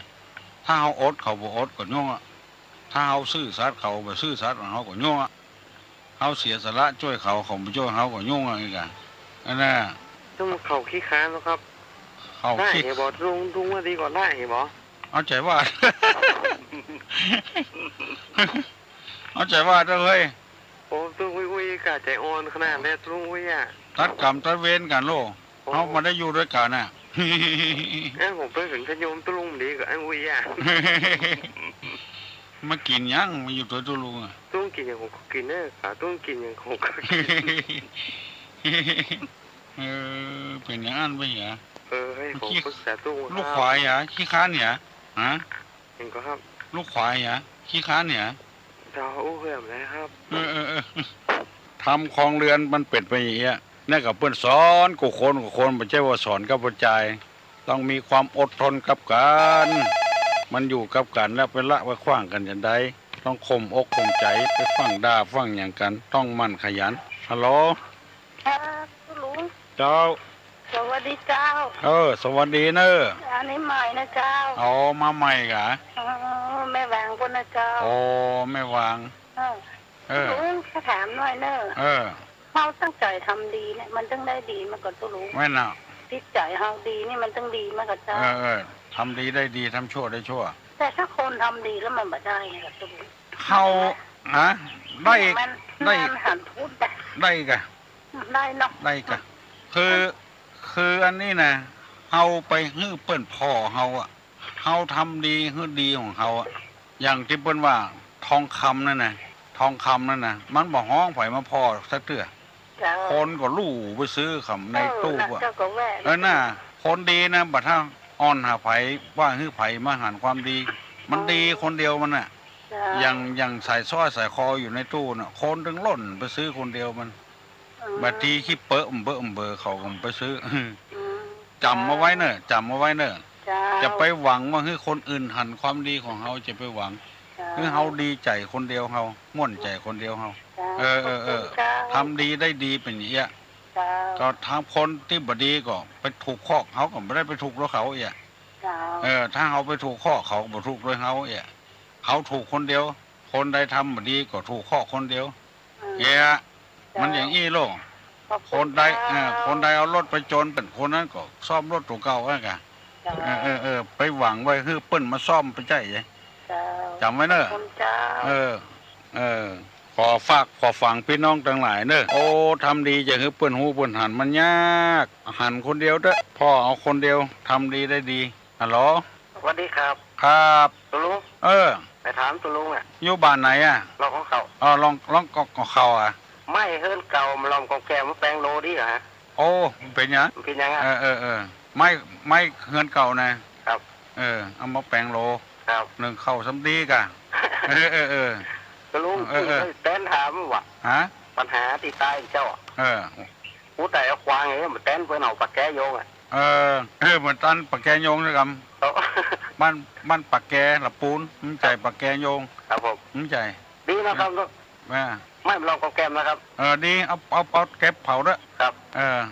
อันมันดีๆก็เก็บไว้ฮะเอาแปลงอย่างอื่นได้อยู่ครับผมมันปียังได้อยู่ได้อยู่นะครับโชคดีนะครับผมอาจจะไปหวังว่าจะให้คนอื่นหารคือคนอื่นหู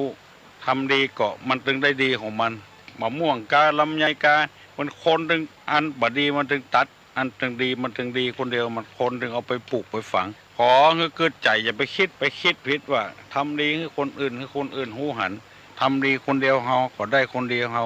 เจ้ามาแล้วเนอะหลานสาวมาหลานสาวมาแล้วตะกี้ตุลุงถามคำถามซุกในดินกินบ่ได้เป็นซุกขำดินบุ่นในดินพื้นดินบุ่นเขามีหรือเปล่าถูกต้องแล้วครับถูกต้องแล้วครับที่ไอ้เปิ้ลถามเรื่องอย่างอ่านคลองเรือนเนาะถ้าเป็นภาษาบาลีนั่นก็จะเป็นขันติสัจจะเนาะขันติสัจจะธรรมะจาคะขันติจาคะถามได้ตัวอ่ะขันติสัจจะธรรมะมันจะขึ้นต้นว่าสัจจะธรรมะขันติจาคะเนาะธรรมะคือความข่มใจรู้สึกว่าตุลุงเคยอธิบายมาแล้วอธิบายมาแล้วถ้าไผ่จำได้นี่ก็จัดเมินละตุลุงสอนเอาไว้จัดเมินละเมินแล้วนะมาปิดแล้วล่ะเจ้าจกดีจุกในดินกินบ่ได้เขาเม่นฮัลโหล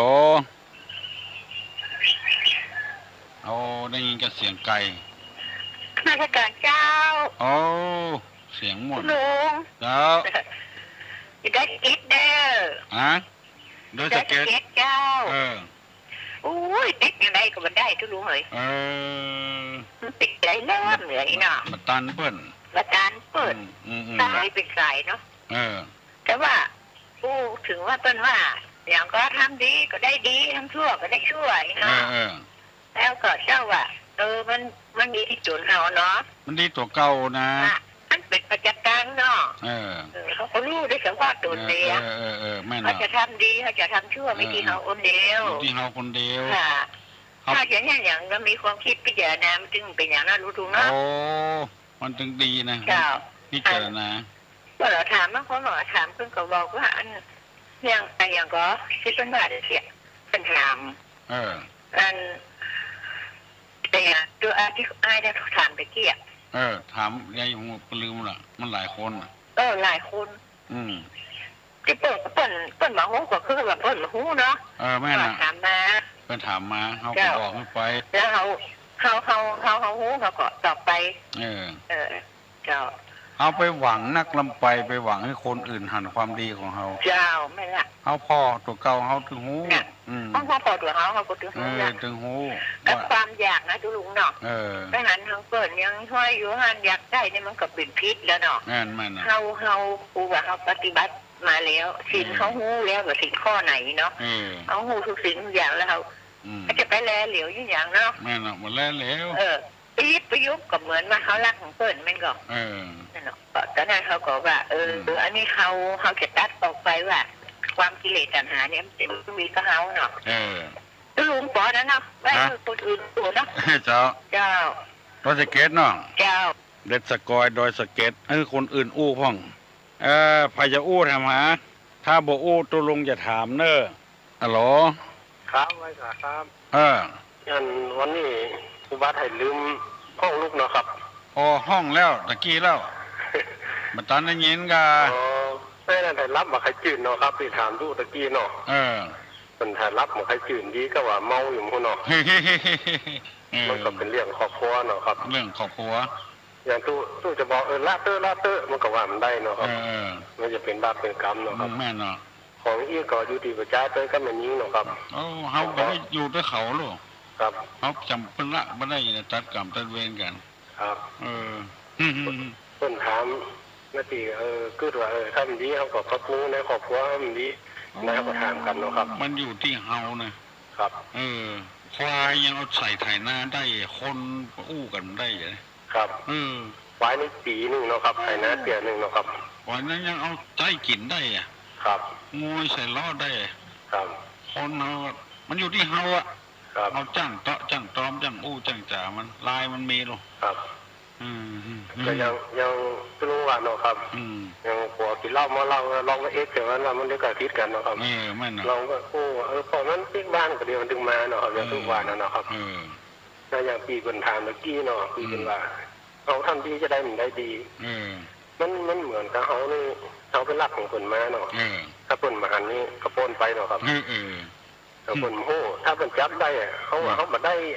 รักที่มันอยู่ที่ใจเขาเนาะอยู่ที่ใจเขาก็เขารักของคนมาแล้วเนาะมันรักมันอยู่ที่ครับมันไปคนใดเนี่ยคนนั้นได้นะครับยังว่าเขารักของเพื่อนเนาะแล้วก็ตำรวจจับจะเอาไปใส่คอกไว้ใจเนาะบางคนละคนเนาะคนได้ทำคนนั้นได้ครับผมก็ฝากไว้ได้ปีตะกี้เนาะพ่อแม่องค์ก็สอนมาบอกว่ายังไปวัดอีกเนาะไปทำบุญเนี่ยคนใดไปก็คนนั้นได้บุญเนาะครับคนใดกำขันไว้วัดคนนั้นได้บุญอย่างคนว่าบางคำตู้เจ้าได้กี่เข้ากันน้ำพริกดำผมว่าเปลี่ยนใหม่ด้วยเนาะคนใดได้ฟังคำตู้คำผ้านี่ที่เป็นคนดีนี่จะได้หันทางดีเนาะครับแม่เนาะครับพริกดำก็เข้าเลยครับฟังคำคิดเล่ากินแล้วหลับทั้งวันนี่แต่มันเปลี่ยนใหม่ด้วยเนาะมันเปลี่ยนใหม่คนใดฟังคำตู้เจ้านี่ได้หันโลกมันแสงสีหันตีว่ามันดีมันงามเนาะครับคนได้หันริมฟังคำก็แล้วไปเนาะครับบัดเดียวซ้ำดีเปิ้นง่ายของที่มันคว่ำไว้มาเมินละเปิดถึงมดเดี๋ยวตู้เจ้าพนายของอย่างครับที่ที่เมื่อวานเจ้าเนี่ยมันถึงแม่นแต่เนาะครับแม่นเนาะที่กำมาเก่านั่นนะครับมันคิวกระด้งมาแต่แมงดาเนาะครับฝากไว้ดีนะครับโชคดีเนอะโชคดีโอ้แน่นหนาแต่ฮัลโหลลุงคนเดิมคนเดิมจะถามคำการบ้านให้ติ๊กเกี้ยที่เป็นว่าเรื่องหัวไม่มีอ่ะคือว่าเนี่ยอย่างอดทนเอาน้อยเนาะน่าจะถ้าเกิดมันทนมาได้สุดขีดแล้วหรอลุงยังไงมันทนมาได้มันสุดขีดแล้วก็ทนต่อไปแถมทนต่อไปก็จ้ามันอยู่ที่เฮาหมดนะลายมันมีนะปัญหามีฮื้อแก้ไม่ใช่ปัญหามีฮื้อแล้วเฮาต้องแก้ด้วยตัวเฮาเองแก้ปัญหามีฮื้อแก้แก้ได้กะแก้ได้จ้าลุงแล้วว่ามันสู้ขีดมันสู้แต่จะสู้มันหลายชุดอีเนาะหลายชุดละต่างคนต่างไปดีกว่าสบายเลยลุงอันนั้นก็ว่าคนเดียวได้ทุลุงเหมือนแนะนำใช่แต่ว่ามันสู้ขีดแล้วมันก็ต่างคนต่างไปนะมันก็อยากไปนะมันอยู่บันได้แล้วลูกเนาะก็มันเกินแล้วมันเพราะว่าเท่าแล้วเขาวัดเขาวาแล้วปฏิบัติธรรมแล้วคนต่างไปอ่ะโอ้อยู่สุขสบายตัวนี้เลยแน่พระพุทธเจ้าเพิ่นออกบวชครับอย่างเงี้ย เจ้ามันมีปัญหามันกิเลสตัณหาอย่างนั้นมันแบบย่างละเนาะมันบละบอกว่าคนหนึ่งมันอยากละคนหนึ่งมันไม่อยากละเนี่ยมันลำบากอยู่ด้วยกันนะตุลุงเนี่ยมันเป็นอย่างนี้ก็มาอันก็ห้องเปิดมาฆ่ามาแกงมันก็มีเนาะในหนังสือพิมพ์ลงอ่ะเปิดมาเอาก็ห้องมาปรึกษาหารือเอาน้ำพดน้ำหยั่งสาดหน้ามันก็มีไปคือว่าไปแล้วไปสุดขีดเลยแบบว่าหน้าเขาเลยนะเห็นสบายเดี๋ยวตุลุงโอ้ทำงานทำการไปข้างหน้าเนี่ยไปเข้าวัดเข้าวาตลอดเวลาโอ้ยความสุขประเดี๋ยวนี้นะความสุขนะอยู่กับลูกกับเจ้าฟังเทศฟังธรรมไปอ่ะกูคืนเนี่ยมันต้องรวยเนาะมันต้องรวยมันต้องหวังตุลุงเลยเขาให้ได้มาเป็นกฎเป็นกองก็เขาส่งจะแค่นั้นอ่ะเดี๋ยวนี้ที่มาได้กัดกินกระตานเนี่ยเนาะขอได้ไปนี่ไปกินไปการเห็นกับพอแล้วลุงแบบนี้อย่างอ่ะเจ้าเขาว่าผลสำเร็จของชีวิตมีเงินมีทองบัดใจสปอร์ตความตุกขึ้นแถมอันนั้นเขาคิดผิดไปแหละคิดผิดไปละเศรษฐีไม่เงินเป็นไรละมันหันมาไปด้วยเนาะผลสำเร็จมาเป็นสำเร็จมันนะแผ่นดินน้องอยู่หันก็ไม่ใช่ของมันแล้วมันก็ไปเดินมาได้เนาะแต่ว่าแล้วทุลุงอ้วนเนาะครับมันคนเรามันเข้าใจผิดลักของพระพุทธศาสนาพระพุทธเจ้าเพราะว่าคนที่มีผลสำเร็จนั้นพระเจ้าว่ามีเงินมีทองพอใจแค่ได้ไม่ยิงแค่ได้พอใจได้กันแล้วอยู่ด้วยกันเป็นผลสำเร็จพอใจสร้างความทุกข์ขึ้นแถมจะนักฮัลโหลครับธรรมสการครับเมื่อ30 ปีก่อนเนียนผมนิมนต์ตุลุงไปเตะตุจกเพื่อนใหม่ที่ไหนฮะสารปีสารปีตำบลตะกว้างตะกว้างมันเนาะคนเฒ่าคนใจเนี่ยเพิ่มอีกแล้วเนอะอันน่ะบอกผมอีกแล้วเมื่อก่อนนี้อำเภอสารปีนี้ถ้าตุจกกันติดทางกันละครที่เป็นประเทศบ้านศพหรอกประเทศเงินใหม่กันละครนี่งานการแล้วประเดี๋ยววันตุลุงประเทศแล้วก็คือปุจจาแบบใหม่แล้วก็ครับเทศแล้วก็ใช้เทศแล้วก็จะได้ปุจจาเป็นรุ่นใหม่รุ่นใหม่นี่มีละตุจกนั่นนะครับมีละตันสมัยหน่อยมันรุ่นเก่านะกะมีที่พระเนตรนะรุ่นเก่า13 กันมันอาจจะประตันสมัยก็มีเนาะ13 กันนะไม่มีที่พระเนตรนะครับไปเถอะมันฟังได้อยู่นะตอนสมัยอยู่เฮ้ยตุลุงเปิดฟังม่วนอยู่เนาะเป็นอมตะเนาะเป็นอมตะอยู่ผมมีกูอันกับกอกออกซ้อนกันแหนถ้าบอกโอสองแคมีใต้ตะกว้างเมื่อก่อนนี่โคนเงินตัวนั้นเจ็ดนิมนต์ตุลุงไปเตะนี่เนี่ยงานขึ้นบ้านใหม่นี่ฟังนักเนอะแล้วคนนิยมเตะงานมงคลนะมงคลขึ้นบ้านใหม่นี่เอาทำหนักกรตอนที่ฝน5 แก้วตกลงมานะมหาราชผู้โจกนี่งานศพงานซากอย่างงานได้ก็ยังตอนนั้นตอนผมเป็นละอ่อนโอ้ยไงตัว30 กว่าปีแล้ว30 กว่าปีแล้วกันเนาะเมื่อนะคนเฒ่าเสียไปละแล้วก็ลูนเดี๋ยวก็ตุลุงนั่นก็บางตรงก็มีแล้วเนอะนั่นกันเสียไปแล้วเนาะ50 ปลายแล้วครับพ่อก็มีละคนเฒ่าก็มีละตุลุงสบายดีเนาะครับก็พอให้พอดีเนาะให้พอดีเนี่ยเสียงบ่ตกเนอะเสียงดีอยู่กันตัวเก่าเสียงดังฟังชัดอยู่เนาะครับสุขสบายอายุมันยินดีเนอะยินดีปั่นปอนให้ตุลุงขอบใจนักๆเนอะกูคนที่หวังดีกับตุลุงจะถามปัญหากับละอ่อนก็บ่ได้ถามมัน7 โมงประมาณนี้นะฮัลโหลครับครับ จะถามปัญหาครับ10 ขา6 ตา6 หู3 ปากเดียวแต่4 ขาครับ10 ขา6 ตา6 หู3 ปากเดียวแต่อย่างหูมันรูดไปเห็นละ6 ขาฮัลโหลตุ้ลุงเหรอตุ้ลุงแหวะฮัลโหลครับผมตุ้ลุงไหมครับครับตุ้ลุงครับไม่ละครับถูกไหมนะครับตุ้ลุงครับยังอ่ะผมเป็นพระนิสิตจากมหาจุฬาครับแหละแค่ถามตุ้ลุงครับเกี่ยวกับขึ้นเงินใหม่ตะเกียครับเกี่ยวกับขึ้นเงินใหม่ตะเกียเพราะว่าตุ้ลุงเท่าแล้วอ่ะถ้ามาถามตุ้ลุงผมไปถามใครแล้วนะตุ้ลุงบอกนี่ผมครับว่าแต่ก่อนเปิ้ลอย่างนี้ครับไปถามตุ้ลุงกันมาครับครับเนาะว่าเปิ้ลขึ้นเงินใหม่อย่างใดแต่ก่อนเนี่ยครับตุ้ลุงครับตุ้ลุงใจกันเนี่ยแม่นเนาะนะแม่นกว่าตะเกียเนาะครับอายุมันขวัญยืนนะครับตุ้ลุงผมสุมานะครับครับ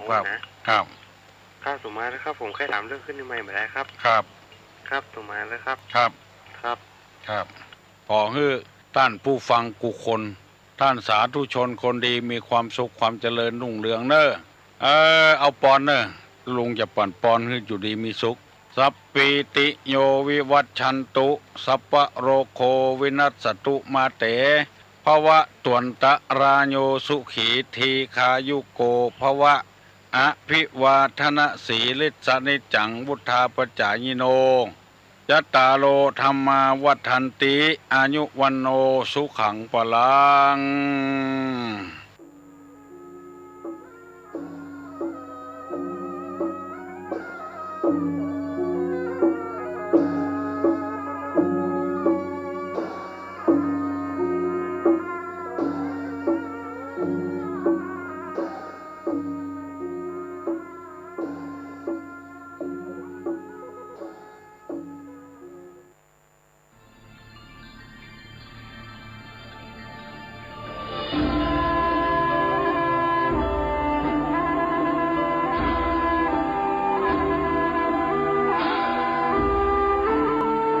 ครูบาขลัง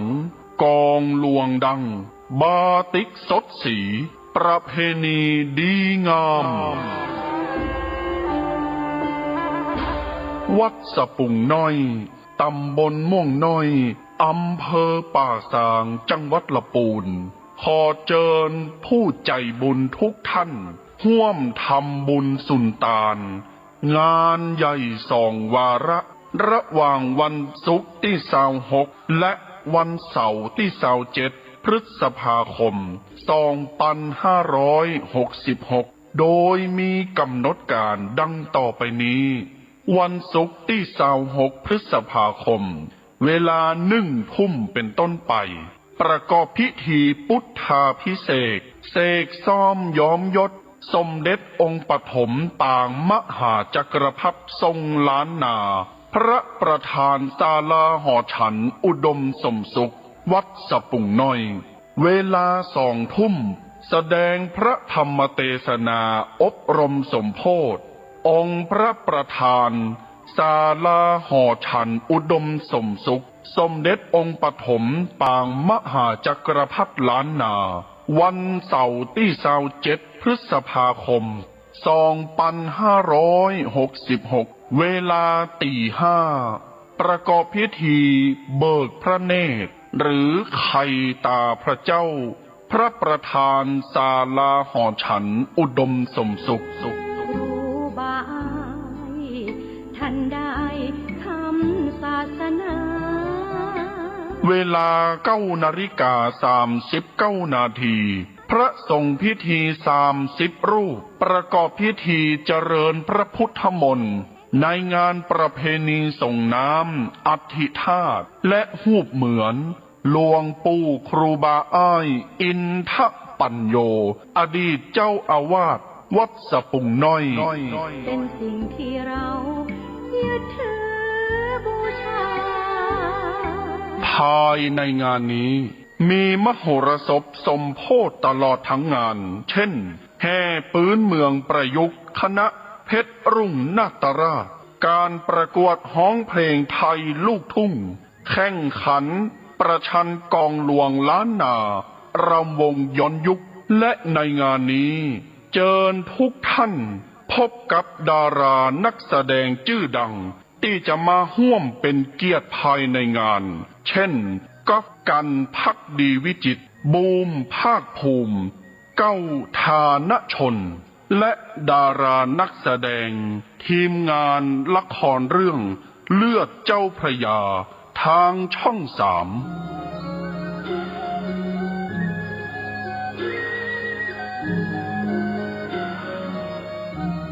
ติดต่อสอบถามร่วมทำบุญได้ที่พระสมุกฤตนิธิทัตเจ้าอาวาสวัดสปุงน้อยเบอร์โทรศัพท์063-756-1681กินตาลหยาดน้ำนาบุญหลวงหลายจักสุขสบายจาดนี้ปลายหน้า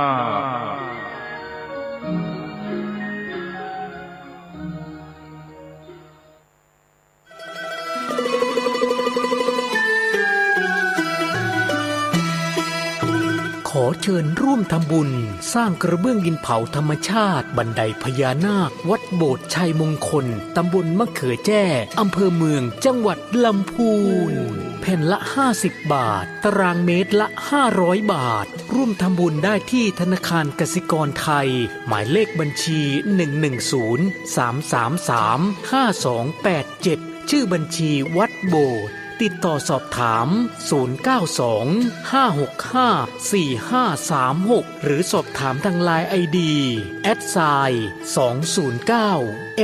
@209LIMJR การก่อสร้างบันไดนาคราชสู่พระนิพพานณปริยนันทธรรมสถานในครั้งนี้จึงนับว่าเป็นรากฐานแห่งความสมบูรณ์แห่งบุญอานิสงส์ในกองบุญครั้งนี้ส่งผลให้ผู้ร่วมสร้างมีชีวิตและทรัพย์สินที่มั่นคงแข็งแรงมีฤทธิ์เดชตบะมีทรัพย์ในดินสินในน้ำได้รับการคุ้มครองจากพยันตรายทั้งปวงเหมือนดังองค์นาค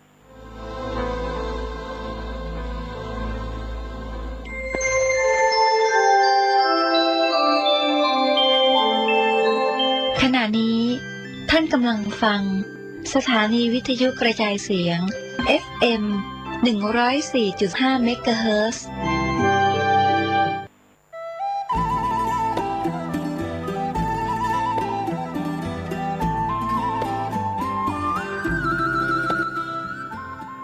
ข่าวสารเพื่อการประชาสัมพันธ์ด้วยพลังพุทธานุภาพธรรมานุภาพสังฆานุภาพเทวานุภาพนาคานุภาพแห่งบรมครูครูบาอาจารย์ปู่ฤาษี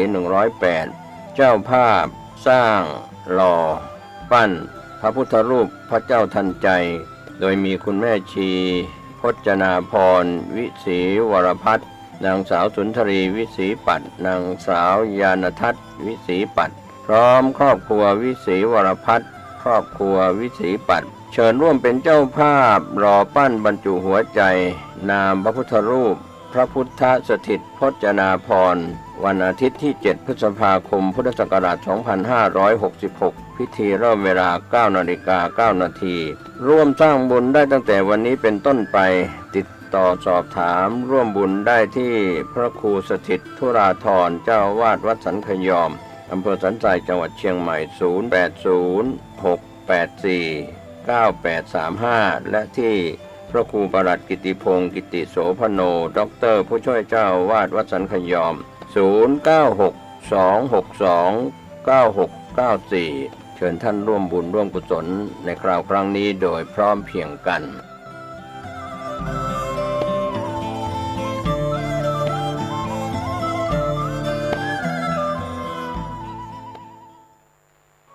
ขอนอบน้อมต่อพระรัตนตรัยแก้วเจ้า3ประการน้อมเอาคุณพระพุทธเจ้าคุณพระธรรมเจ้าคุณพระสังฆเจ้าคุณพระอรหันตเจ้าอริยสงฆ์เจ้าจุตนจุองค์ได้เมตตาแผ่ปรมีมาเป็นนวโลกุตรธรรมปกเกล้าเกษาปกห่มรักษาครูบาอาจารย์พระมหาเถระ พระเถรานุเถระเปื่อนสหธรรมิกสหพรหมจารีทุกรูปทุกองค์ปกห่มรักษาศรัทธาสาธุชนคนดีคนเฒ่าคนแก่อีพ่ออีแม่ทั้งหลาย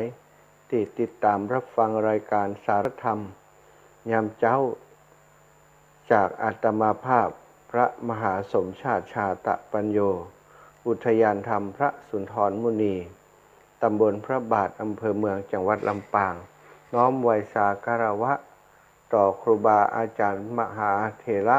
ทุกรูปทุกองค์โดยความเคารพที่เข้ามาฟังรายการโดยกับศรัทธาญาติโยมอยู่ในขณะนี้ไหว้สาบารมีของท่านอาจารย์พระครูอภิวัฒนวิกรมเจ้าอาวาสวัดปากตางเจริญอำเภอดอยหล่อจังหวัดเชียงใหม่ผู้เป็นผอ.สถานีดูแลขับเคลื่อนสถานีคลื่นสีขาวได้มอบโอกาสอันดีให้กับอัตมาภาพได้มาพบปะกับศรัทธาญาติโยมในเวลาตอนเช้าก็ทุกวันจันทร์ได้มาพบปะกับศรัทธาอีพ่ออีแม่ในช่วงนี้ทราบว่าครูบาอาจารย์บ่สบายหลายรูปหลายองค์ท่านอาจารย์จุลุงท่านอาจารย์ชัยวัฒน์นาคเสโนพี่อ้ายเนาะจุลุงได้เจ็บป่วยได้อาพาธไปศรัทธาก็คงจะงอบหาเหมือนกันมาพบปะกับอาตมาเนาะก่อนจะปาศรัทธาอีพ่ออีแม่ไหว้พระสวดมนต์เสียก่อนแล้วก็จะได้นำเรื่องราวดีๆมาแบ่งปันอุจากับศรัทธาเท่าแก่อีพ่ออีแม่ทั้งหลายเป็นลำดับไปเนอะกราบพระพร้อมกันก่อนเนาะกราบหนึ่งพุทโธเมนาโถกราบสองธัมโมเมนาโถกราบสามสังโฆเมนาโถอิมินาสการเรนะพุทธังอภิปูชยามิอิมินาสการเรนะธัมมังอภิปูชยามิอิมินาสการเรนะสังฆังอภิปูชยามิอะระหังสัมมาสัมพุทโธภะคะวาพุทธังภะคะวันตังอภิวาเทมิกราบสวากขาโตภะคะวะตาธัมโมธัมมังนะมัสสามิกราบสุปฏิปันโนภะคะวะโตสาวกสังโฆสังฆังนะมามิกราบนะโมตัสสะภะคะวะโตอะระหะโตสัมมาสัมพุทธัสสะนะโมตัสสะภะคะวะโตอะระหะโตสัมมาสัมพุทธัสสะ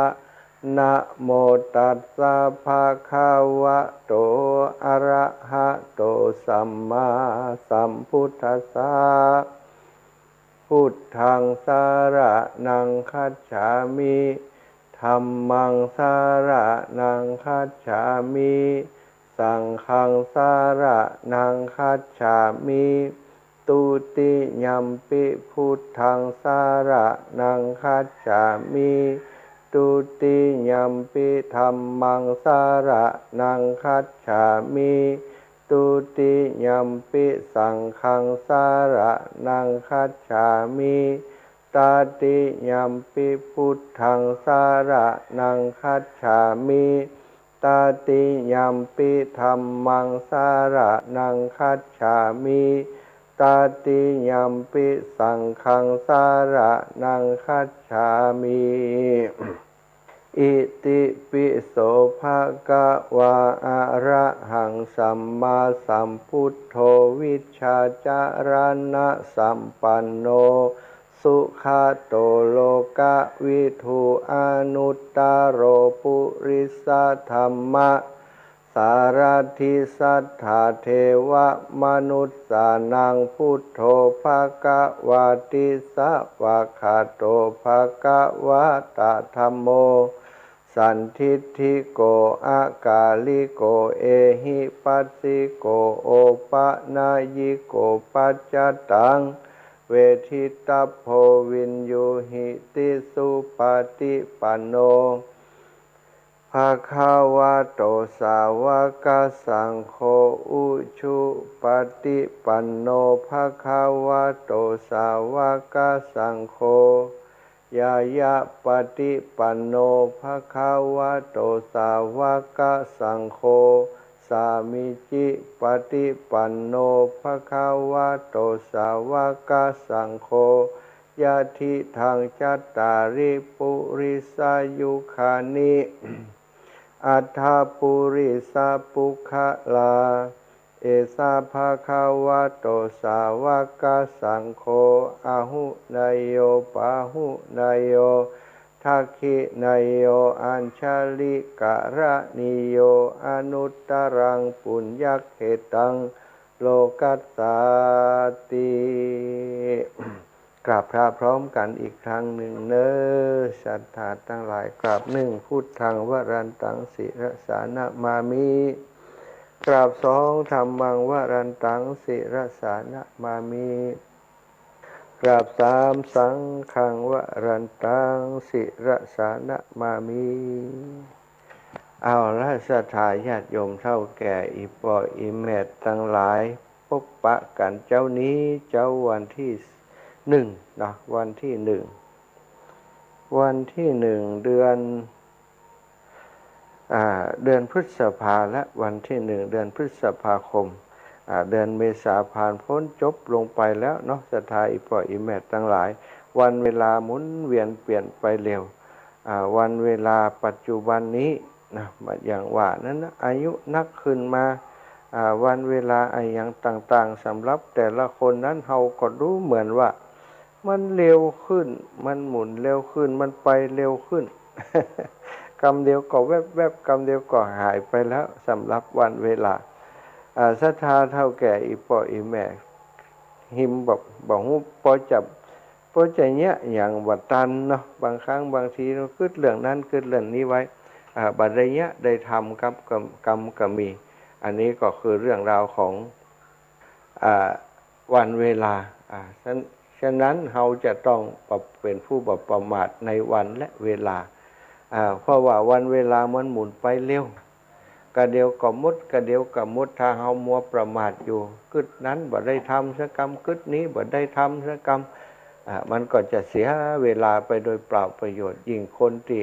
เขาอายุนักแล้วเนาะศรัทธาอีพ่ออีแม่ทั้งหลายวันเวลามันไปเร็วอย่างอีเฮากึดอย่างใดก็ทำโดยเฉพาะเรื่องของการทำบุญทำกุศลทำบุญทำกุศลรักษาศีลปฏิบัติธรรมสมาธิภาวนาจะไปโลอังพัดวันประกันพรุ่งวันผูกก่อนก่อยรักษาศีลบริสุทธิ์ วันนี้พิษไปข้อ2ข้อจังมันก่อนนี่นะคือระมัดระวังในการสำรวมในศีลของตัวเก่าศีล5ที่เฮามีอยู่เนี่ยศรัทธามันครอบจักรวาลพระโสดาบันขึ้นไปเนี่ยเพิ่นบอกว่าศีล5นี่จะบริสุทธิ์อย่างหมู่เฮาเจ้าข้าทั้งหลายถ้าบัดได้ไปอยู่ชั้นระดับที่เป็นพระโสดาบันกับพระอริยบุคคลชั้นต้นนี้มันก็ยังยากอยู่เนาะในการที่จะทำศีลให้บริสุทธิ์แต่บัดใจว่ายากแล้วก็เกินความสามารถของมนุษย์คนเฮาสิ่งใดก็ตามถ้าเฮามีจิตใจจดจ่อกับสิ่งนั้นต้องการจะทำให้มันดีให้มันบริสุทธิ์อาตมาเชื่อว่าทุกคนทำได้โดยเฉพาะอีปอยอีแมททั้งหลายแต่บางครั้งเฮาบ่ได้อธิษฐานบ่ได้อธิษฐานเป็นสิ่งสำคัญนะศรัทธาญาติโยมถ้าบ่อธิษฐานนี่มันเหมือนกับว่าถ้ามีโอกาสก็ทำเผลอปล่อยพร้อมที่จะปล่อยใจให้เผลอไปทำผิดศีลผิดธรรมได้อยู่ทุกเวลาแต่ถ้าเฮาอธิษฐานไว้อธิษฐานว่าเฮาจะรักวันนี้จะรักษาศีลให้บริสุทธิ์ให้บริสุทธิ์จริงๆบ่เนี่ยอย่างที่ผ่านมาก็อธิษฐานว่าอย่างศีลข้อที่1เนี่ยข้าพเจ้าวันนี้จะบ่ฆ่าสัตว์จะบ่เบียดสัตว์จะบ่มีใจคิดพยาบาทอาฆาตต่อสรรพสัตว์ทั้งหลายข้อที่2ก็ได้ระลึกถึงนึกถึงว่าวันนี้ข้าพเจ้าจะไปลักของใครบ่จะแย่งชิง คนที่คนอื่นฮักมาเป็นของตัวเด็ดขาดอธิษฐานแล้วก็พยายามปฏิบัติธรรมปฏิบัติให้ได้ถึง5 ข้อนั้นสตาถ้าวันนี้เราสามารถทำได้มันก็มีกำลังใจอธิษฐานแหมวันผูกอธิษฐานแหมวันฮืออธิษฐานแหมอธิษฐานแล้วก็ฮือมีสติอยู่กับการรักษาศีลของเรานั้นเพิ่นบอกว่าเป็นมังคละอย่างยิ่งนะศรัทธาญาติโยมแม้กระทั่งมหาโจรจะจนตัวแล้วจนแต้มแล้วจะได้ถูกฆ่าแน่นอนอย่างศรัทธาเคยฟังในเรื่องเล่าว่าโจรกลุ่มหนึ่งนะไปปล้นบ้านปล้นเมืองเป็นตีหมายตาของเจ้าหน้าที่บ้านเมืองคอยจับคอยยับมาตลอดสอบสวนหาที่อยู่ใกล้เข้าหมู่โจรก็หู้ตัวแล้วว่าตัวเฮานี่ถ้าจะบัดรอดละไปปล้นไปฆ่าเปิ้นมานักมาหนาสักวันเวรกรรมคงมาตันก็อย่างที่มันกึดได้ซะท่าไปปล้นในเมืองนั้นออกมาก็ปรากฏว่าถูกทหารล้อมจับทหารก็โห่ร้องตีวงกลมเข้ามาใกล้เข้าเอาหมู่โจรหมู่นั้นวันนี้บัดรอดเนี่ยไปทางใดบัดใดละเสียงทหารที่มาเป็นกองทัพโห่ล้อมเข้ามาไกลมาทุกคณะพอดีว่าเหลือบไปหันใส่พระสงฆ์ใส่พระไปปะใส่พระธุดงค์เปิ้นนั่งปฏิบัติธรรมอยู่ปื้นต้นไม้ฮะหัวหน้าโจรก็ปาพวกโจรตั้งหลายลูกน้องมาหมู่สู่มานี่มานี่ก่อนเขาไปหาพระธุดงค์ไหนเขาถึงจะตายแล้วเว้ยวันนี้เขาไปขอของดีพระธุดงค์เพื่อจะแคล้วคลาด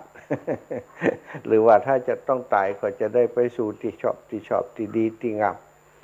ก็พากันไปหาพระธุดงค์ก็หู้เหตุการณ์แล้วเหมือนกัน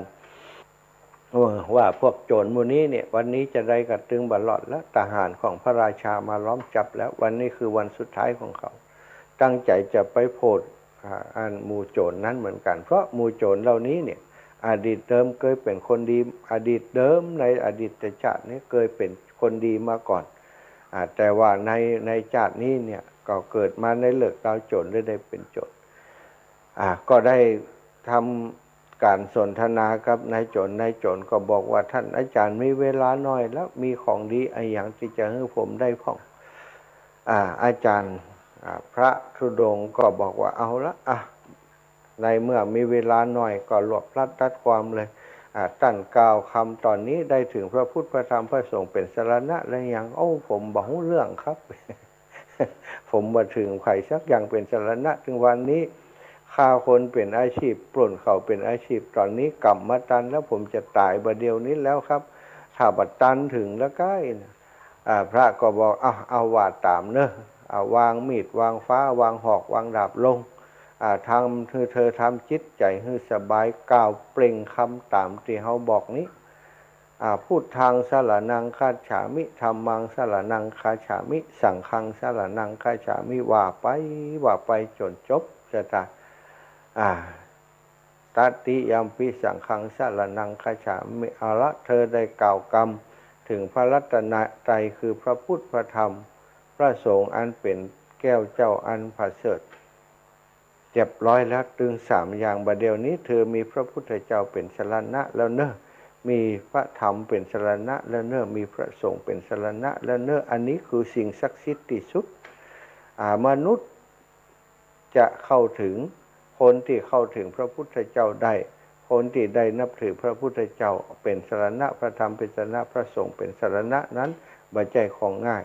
แสดงว่าท่านทั้งหลายนี่มีบุญเนอะได้ถึงพระพุทธพระธรรมพระสงฆ์เป็นสรณะคือยึดไว้คือมันคืออยู่ในใจ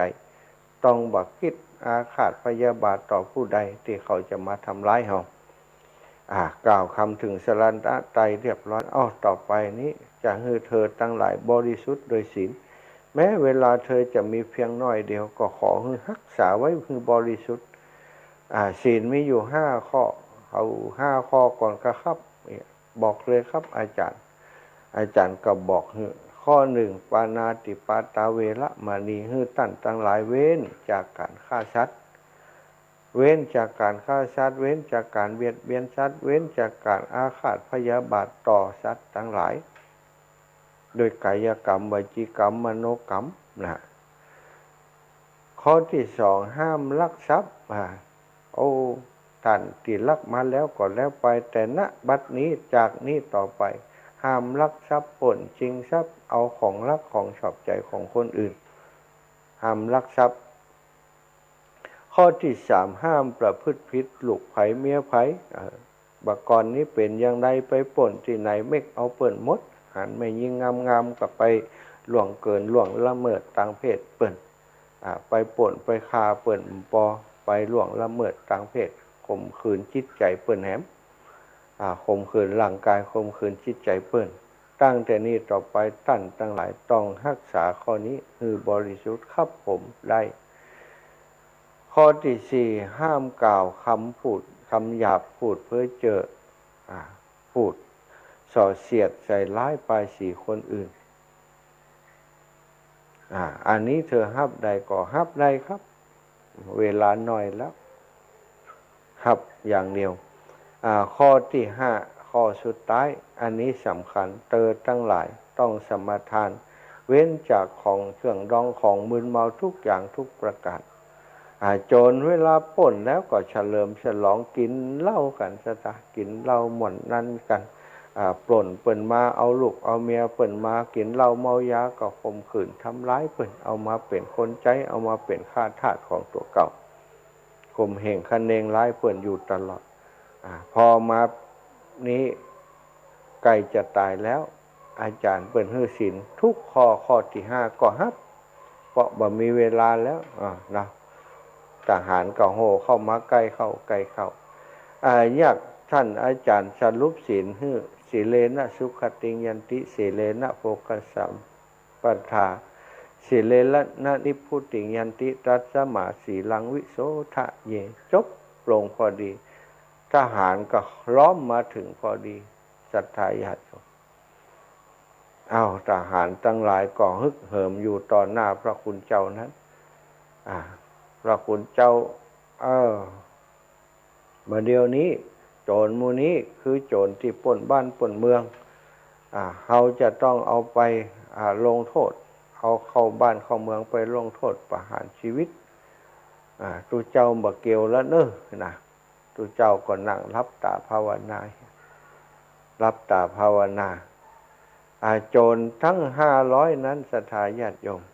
ก็บ่คัดขืนแต่ประการใดเพราะวางหอกวางดาบลงแล้วได้รับศีลบริสุทธิ์แล้วก็ถูกทหารชุดฆ่าไปถึงในเมืองไปถึงพระลานหลวงก็เอาไปฝังดินไว้โผล่หัวขึ้นมาบอกสักหน่อยนี่นะแล้วคือคนทั้งหลายที่โดนปล้นโดนถูกปล้นถูกฆ่าถูกยังนะมาพอตัวคือสามารถมาทำร้ายมาบุกมาตีได้มันเนี่ยอย่างมาได้ละโดนฝังนั่นละบุบมาตีสถานมาบุบมาตีเอาของสกปรกไปขวางใส่โจ้ใส่หักน้ำลายคายคิดเข้าใส่ตีนหยับโจรทั้งหลายถูกกระทำขนาดนั้นแต่ก็บักมีความโกรธเกิดขึ้นในใจบ่มีความพยาบาทอาฆาตเกิดขึ้นในใจเพราะถือว่าตัวเก่านั้นเป็นศิษย์สลีสัพพัญญูพระพุทธเจ้าถึงพระรัตนตรัยแก้วเจ้าอันประเสริฐเป็นสรณะที่เปื้องแล้วนึกถึงพระพุทธเจ้านึกถึงพระธรรมนึกถึงพระสงฆ์อย่างเดียวแล้วก็นึกถึงความบริสุทธิ์แห่งศีลตัวเก่าอย่างเดียวเฮารักษาศีลบริสุทธิ์วันนี้เฮาจะบ่โกรธบ่เกลียดบ่ยะอย่างบ่ทำร้ายเขาคือจริงๆแล้วก็ยะอย่างบ่ได้เพิ่นเอาฝังโผมากับหัวโผมากับขวาท่อนบนนะจ๊ะแต่ใจที่บ่อาฆาตใจที่บ่พยาบาทนั้นแม้กระทั่งว่าสุดท้ายมาถูกบั่นคอกันกุคนหมดแล้วสถายะก็บ่มีความพยาบาทอาฆาตเกิดขึ้นในจิตในใจแม้แต่น้อยเมื่อเป็นอย่างนั้นแล้วละสังขารจากอัตภาพนั้นแล้วกรรมที่เคยทำและเคยก่อกรรมทำเข็นฆ่าเปิ่นป่นชิงอย่างเปิ่นมานั้นเหมือนกับว่ามันหายไปไหนเสร็จแล้วศรัทธาญาติโยมกลับกลายได้อัตภาพไปเป็นเทวดา ไปเป็นเทวดาอยู่บนสวรรค์ชั้นหนึ่งเสวยสุขจากการที่ตัวเก่าได้รักษาศีลได้ถึงพระรัตนตรัยในบั้นปลายของชีวิตสถานแต่อันว่ากรรมนั้นนะกรรมที่เคยกระทำที่ผ่านมานั้นก็จะต้องชดใช้เหมือนกันแต่กรรมในขณะที่ก่อนจะสิ้นใจเนี่ยมีส่วนที่ผลักดันให้วิญญาณของเขาได้ล่องลอยไปสู่สวรรค์วิมานใดเนี่ยสถาอีปอยอีแม่เปิ้นบอกว่าเตรียมให้ดีๆนาทีทองมีสำหรับชีวิตของคนเฮานั้นเฮาผ่านปัญหาผ่านอุปสรรคอย่างมากมายแต่วาระสุดท้ายถ้าเฮามานึกได้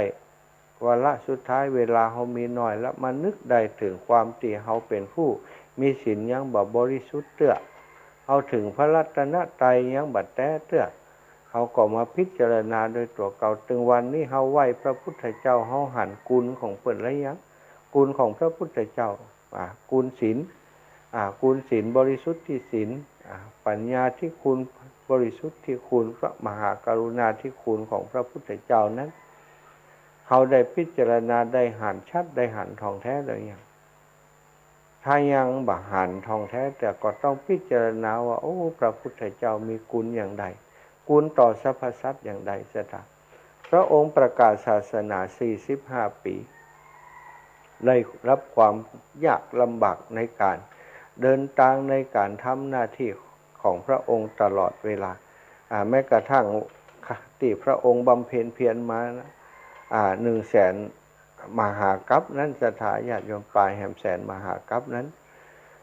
ก็เป็นเวลาที่เมินนานขึ้นถึงปารมีของพระองค์ปารมีเมตตาปารมีของพระพุทธเจ้าขันติปารมทานะปารมีขันติปารมีที่พระองค์ได้บำเพ็ญมานั้นนักหนาอย่างใดที่เราเคยหูมาในสถานเคยห่ำเห็นมาเคยได้ฟังได้ยินได้ฟังมาระลึกถึงพระองค์ระลึกถึงคุณของพระองค์มองคือหันชัดถึงคุณของพระพุทธเจ้าคุณของพระธรรมซึ่งเป็นคำสั่งคำสอนที่พระองค์ได้สั่งได้สอนไว้แล้วก็ลูกศิษย์ลูกหาสาวกทั้งหลายได้จดได้จานได้สืบได้ต่อได้ถ่ายทอดมาให้หมู่เฮาทุกวันนี้พระธรรมเป็นของดีของงามของประเสริฐของบริสุทธิ์ผู้ปฏิบัติย่อมจะได้ถึงซึ่งความสุขธรรมะของพระพุทธเจ้าพระองค์ทรงสอนเรื่องทุกข์เรื่องสมุทัยเรื่องนิโรธเรื่องของมรรคมรรคมีองค์8ต่างที่จะไปให้พ้นจากความพ้นทุกข์นั้นมี8ประการเราก็พิจารณาสถาเอามาพิจารณาว่าเราได้ทำแล้วยังสัมมาทิฏฐิมีความหันชอบความหันชอบดำริชอบการงานชอบเพียรชอบปัญญาชอบอย่างต่างๆนี่เราได้ทำแล้วยังได้ทำตามที่พระองค์ได้สอนแล้วยังหรือว่าได้แต่ท่องแต่บนแต่ว่ามันเคยเอามาทำสักเตื้อสักวันจะเนี้ยสักวันมีเวลาก่อยทำสักวันมีเวลาก่อยเนี้ยแต่วันเวลาของเฮามันก็มาติ๊กๆโดยกลมาติ๊กๆโดยกลมาติ๊กๆจนมาถึงบัดเดียวนี้หลายตันอีปออีแม่ที่ฟังรายการนี้80 90ไปเก็บ100ก็มีเนี่ย60 70ขึ้นไปก็มีต่ำกว่านั้นมาก็มีเมื่อก่อนเฮาว่าจะทำนั้นจะทำนี้บัดเดียวก็ยังว่าอย่างเก่านั้นจะทำบ่ได้ทำสักเตื้อบางพ่องอยากจะเข้าวัดปฏิบัติธรรมแต่สัก7 วันนะสัก15 วันนะครับครูบาอาจารย์ว่าถ้ามีเวลาก็มาเลยมาปฏิบัติธรรมบวชเป็นชีพราหมณ์ก็ได้หรือว่าบ่ต้องบวชก็ได้นุ่งขาวห่มขาวมาเฮียมาปฏิบัติปัดปู่ดูแลอยู่ที่วัดนี่มาฝึกฝนเอาก่อนย่ำต้องบวชเถื่อก็ได้มาปัดกวาดมานี่ในวัดในวานี่มาไหว้พระโดยเปิ่นปฏิบัติเหมือนกับคนอยู่ในวัดก่อนก็ได้ถ้าเปิ้งใจค่อยบวชบวชปฏิบัติเอาเข่งคัดไปเลยก็ได้เดินจงกรมการนั่งสมาธิการปฏิบัติภาวนาทางจิตนี่มีเวลาก็มาต้องห่วงเรื่องการกินกันไว้ไปเลอะกับเขาวัดก็ว่านะฮะถ้ามาก็มีบ้านกับมีไผพอ ละอ่อนกับลูกหลานก็ปิดเทอมเนี่ยนะเขาก็เอามาฝากอุ้ยพอฮั่นอาจารย์เฮ้ยทำได้มาเดี๋ยวปีนี้ปีหน้าก่อนเนาะ ไปถึงปีหน้าก็ปีหน้าก่อนเนาะไปถึงปีหน้าก็ปีหน้าก่อนเนาะลูกหลานมันก็มากูปีเฮามันซัวถ้าเฮาซัวมันก็มาอีแม่ไปไหนอีแม่เปิ้นอีแม่จะปิดเทอมนี่อีแม่ไปปฏิบัติธรรมอีเฮ้ยอีนะกูปีนี้โดนสูใจปีนี้อีแม่ไปปฏิบัติธรรมตัดปิดเทอมพอดีอีเฮ้ยเปิ้นบวชเปิ้นนี่การบวชสำเร็จฤดูร้อนเปิ้นมีการบวชอันเฉลิมพระเกียรติเปิ้นปฏิบัติธรรมอีแม่จะไปปฏิบัติธรรมก็เปิ้นก่อนเนี่ยถ้าเฮาไปแห่มันก็ได้ทำแต่ถ้าไปทำมันก็อย่างติว่านะก็อ้างสืบอ้างสืบอ้างสืบอ้างจนวันสุดท้ายบ่ได้เนี่ยอย่างสักกรรมก็มีกลายเป็นความฝันไปธรรมะของพระพุทธเจ้าเป็นอากาลิโกเป็นเอหิปัสสิโกเป็นโอปนยิโกเสถะโอปนยิโกต้องน้อมมาใส่ตนใส่ตัวต้องปฏิบัติครับตนครับตัวมันถึงจะได้เกิดกุลเกิดประโยชน์กับเฮาถ้าเฮาปฏิบัติเฮาห่ำเฮาเฮียนได้บ่เอามาปฏิบัติเหมือนกับคนที่มีน้ำอยู่ในแก้วเต็มแต่ว่าบ่ได้กิน บ่เอามากินก็บ่เกิดประโยชน์อะไรอย่างอันนี้ศรัทธาอีปออีแม่ทั้งหลายการรักษาศีลการบำเพ็ญศีลการบำเพ็ญสมณธรรมหรือว่าการบำเพ็ญภาวนาเนี่ยคือสิ่งจำเป็นในชีวิตของทุกคนนี่มันมีสิ่งที่เล่นลับอยู่ในตัวเฮานี่มีพลังที่อยู่ในตัวเฮานี่แต่เฮาไปบ่ถึงเฮาใจประโยชน์บ่เหมือนกับเฮามีโทรศัพท์โทรศัพท์เปิ้นเนี่ยได้ซะปะสะเป็ดโทรศัพท์ครั้งหนึ่งยิ่งราคาแพงๆนี่นะศรัทธาญาติโยมถ่ายรูปก็ได้ถ่ายวิดีโอก็ได้เอามาตัดต่อภาพก็เนี่ยอย่างได้หมดศรัทธาแม้กระทั่งเอามาเป็นธนาคารก็อยู่ในนี่หมดแอปมีบ่ฮู้กี่แอปนะถึง LINE ถึง Facebook ถึง TikTok แต่เฮาใจใดกี่แอปใจใดกี่อย่าง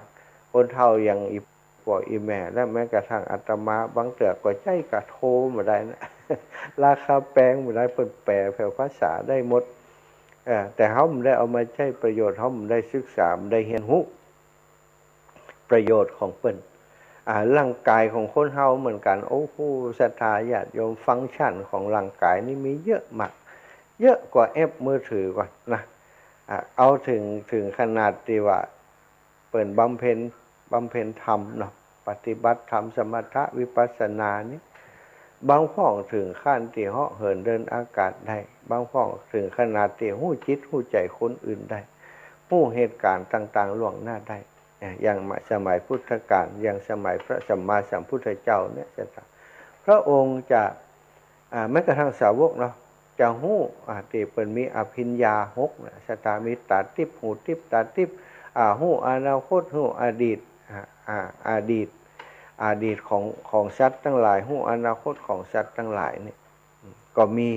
นอกจากพระพุทธเจ้าก็มีมหาสาวกอสิติมหาสาวกนั้นได้ทุกรูปทุกองค์สตามีอภิญญาเหมือนกันหมด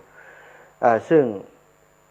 ก็ได้จากการฝึกฝนของเปิ้นนั้นนะบ่ได้จากมีไผเอามาเฮ้อมีไผเอามาปั่นสักคนปฏิบัติเอาคนเดียวพระพุทธเจ้าบอกอย่างเดียวบอกปฏิบัติตามพระธรรมที่พระองค์สอนไว้พระสงฆ์ทั้งหลายก็ปฏิบัติตามเพราะปฏิบัติตามก็หันตามที่พระพุทธองค์หันเวลามีอะไรยังเกิดขึ้นเนี่ยก็ถามพระพุทธเจ้าเมื่อเกิดที่สุดวิสัยของสาวกพระมหาสาวกก็ถามพระพุทธเจ้าพระพุทธเจ้าซึ่งมีญาณที่นักกว่าที่นักกว่าเนาะด้วยบารมีของพระพุทธองค์นะก็สามารถรู้เหตุการณ์ล่วงหน้าเหตุการณ์ต่างๆที่จะเกิดขึ้นในระหว่างวันนั้นกับบุคคลคนนั้นกับบุคคลคนนี้อันใดสมควรช่วยได้ก็ไปช่วยอันใดช่วยบ่ได้ก็ไปช่วยอย่างมีเรื่องเล่าว่าในครั้งอดีตพุทธกาลนั้นขณะที่พระพุทธเจ้าประทับอยู่ที่พระเวรุวันเวรุวันมหาวิหารนั้นพระองค์ก็ได้ปรารภถึงในพรานคนหนึ่งชื่อกุกะกุตมิตรกุกะนี่ไก่นะ ชอบฆ่าไก่ชอบดักไก่ กุกากุตมิตรพระองค์ได้ตรัสธรรมเทศนามีความว่าปานิมหิเจวะโนนาสะเป็นต้นเรื่องราวในเรื่องนี้ก็มีว่าได้ยินว่ามีเศรษฐีที่ดาเศรษฐีคนหนึ่งในกรุงราชคฤห์นั้นเจริญวัยเป็นสาวน้อยเป็นสาวแถวแล้วพ่อแม่ก็เป็นผู้ติห่วงในลูกสาวเพราะก็กลัวมีข้าทาสบริวารเป็นประจงประจายนักศรัทธาญาติโยมแล้วก็ลูกสาวก็งามกว่าความปลอดภัยตอนเด็กน้อยนั้นก็เป็นยังปล่อยให้อยู่กับคนใจอยู่กับอย่างมูนั่นได้แต่ตอนนี้เป็นสาวแล้วโอ้สาวแถวแล้วเรางามเหี่ยวอ้อยลอยก็กลัวว่าลูกจะถูกเบียดเบียนจากปัจจัยตั้งหลายก็อยากจะให้ลูกอยู่ในวัยอันสมควรก่อนแล้วก็มีครอบครัวหาคนที่เหมาะสมมาให้พ่อแม่ก็เลยเนี่ยแบบพ่อแม่ทั่วไปนั้นคนมีตังค์ก็แปลงงานบ้านให้ลูกต่างหากนะอยู่ในบ้านเป็นอย่างปราสาท7 ชั้นศรัทธาแล้วก็มีคนใจให้กับลูกสาวแห่คนหนึ่งบัดต้องได้ลงมาเนี่ยเรียกเนี่ยการอย่างด้วยเขาบัดต้องมาอยู่กับคนงานอยู่กับคนใจอยู่แต่ปราสาทของตัวเก่าเหมือนกับเอาขังไว้นะศรัทธาญาติโยมบ่ฮือปวดใจได้ปุ๊บอาจจะเสาะถึงเวลาพ่อแม่จะเสาะมาฮือเอาบ่ฮือได้ปุ๊บได้ปะไผ่มีแต่คนใจซึ่งเป็นผู้หญิงเนาะเป็นผู้หญิงมีนางคนใจอยู่คนหนึ่งคอยดูแลลูกสาวนี่อยู่นะในเวลาเย็นวันหนึ่งในคณะเวลาเย็นวันหนึ่งนั้นนางสาวน้อยคนนี้ก็รู้สึกไข่พอไปตั้งนอกหน้าต่างของนั่งอยู่ในห้องเล่นอยู่ในห้องมันเมื่อขี้ข้านขี้นี่ละเนาะก็ไปเปิดประตูหน้าต่างแง้มหน้าต่างไปพอหนต่างกุฏินี่ได้หันคนเดินไปเดินมาก็พอคนนั้นคนนี้ไปปะหนุ่มสาวเดินไปกอดแขนกอดคอกันไปนุ่งนิ่งอีน่ะเคยหันภาพเก่าๆอย่างนั้นบางเตือก็หันงัวควายที่เปิ่นปล่อยเอาไปเลี้ยงไปอย่างกลับมาบ้านมาจองก็เดินงัวตัวนั้นงามดีควายตัวนั้นงามดีบางเตือหันแผ่วจ้างแผ่วม้าหันแผ่วพระราชาเสด็จผ่านในถนนระหว่างบ้านของเธอนั้นแมลงนั้นเธอก็ได้ทำเหมือนปกติที่ผ่านมาเปิดหูเปิดตาพ่อลงไปตั้งหนต่างช่องหน้าต่างขณะที่เธอมองลงไปตั้งช่องหน้าต่างนั้นได้หันในพานคนหนึ่งขับล้อมาศรัทธาญาติโยมขับล้อขับเกวียนนี่มา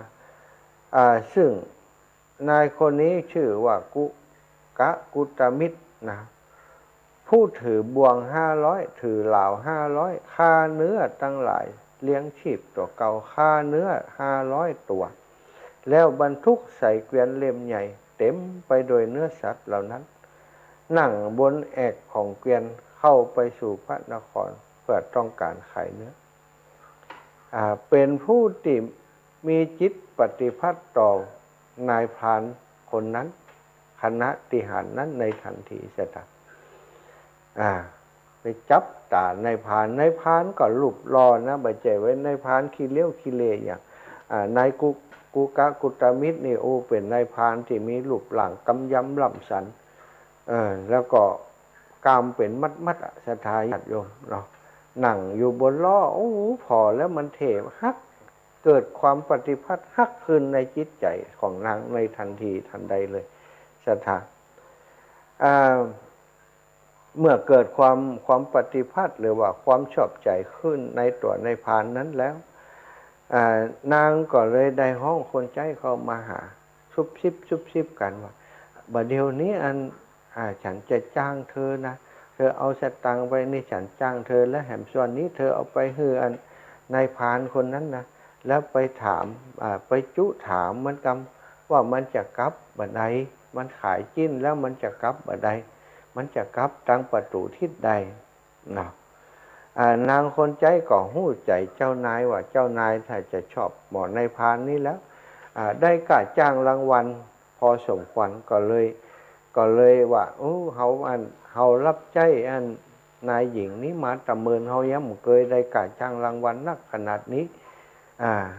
อันนี้เขาได้ค่าจ้างขนาดนี้สมควรที่เขาจะสนองงานให้นายหญิงเขารับค่าจ้างแล้วเอาเก็บไว้ให้ตัวส่วนหนึ่งแล้วก็เอาอีกส่วนหนึ่งเอาไปเป็นค่าจอบค่าจ้างนายพานเนื้อกุตมิตรนั้นเมื่อไปถึงนายกุตมิตรก็หวนขายจิ้นมันเนี่ยนะโอ้คนนั้นชื่อกวางคนนั้นชื่อฟานคนนั้นชื่อกระต่ายคนนั้นชื่อนกคนนั้นชื่อไก่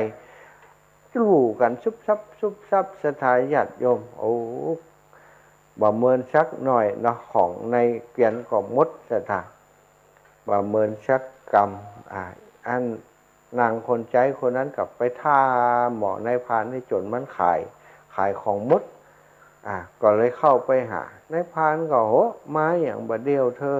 บัดตันแล้วเปิดชื่อไปหมดแล้วเธอจะเอาอย่างงัวเฮาควายเฮานี่เฮาบ่ขายนะล้อเฮาบ่ขายนะเธอจะเอาอย่างบ่เอาอย่างให้จะถามว่านายท่านจะกลับได้วันผูกกลับวันนี้ขายหมดแล้วหรอหมดแล้วอยู่อย่างเหรออยู่ในเมืองนี่ก็มีแต่เสี่ยงตัง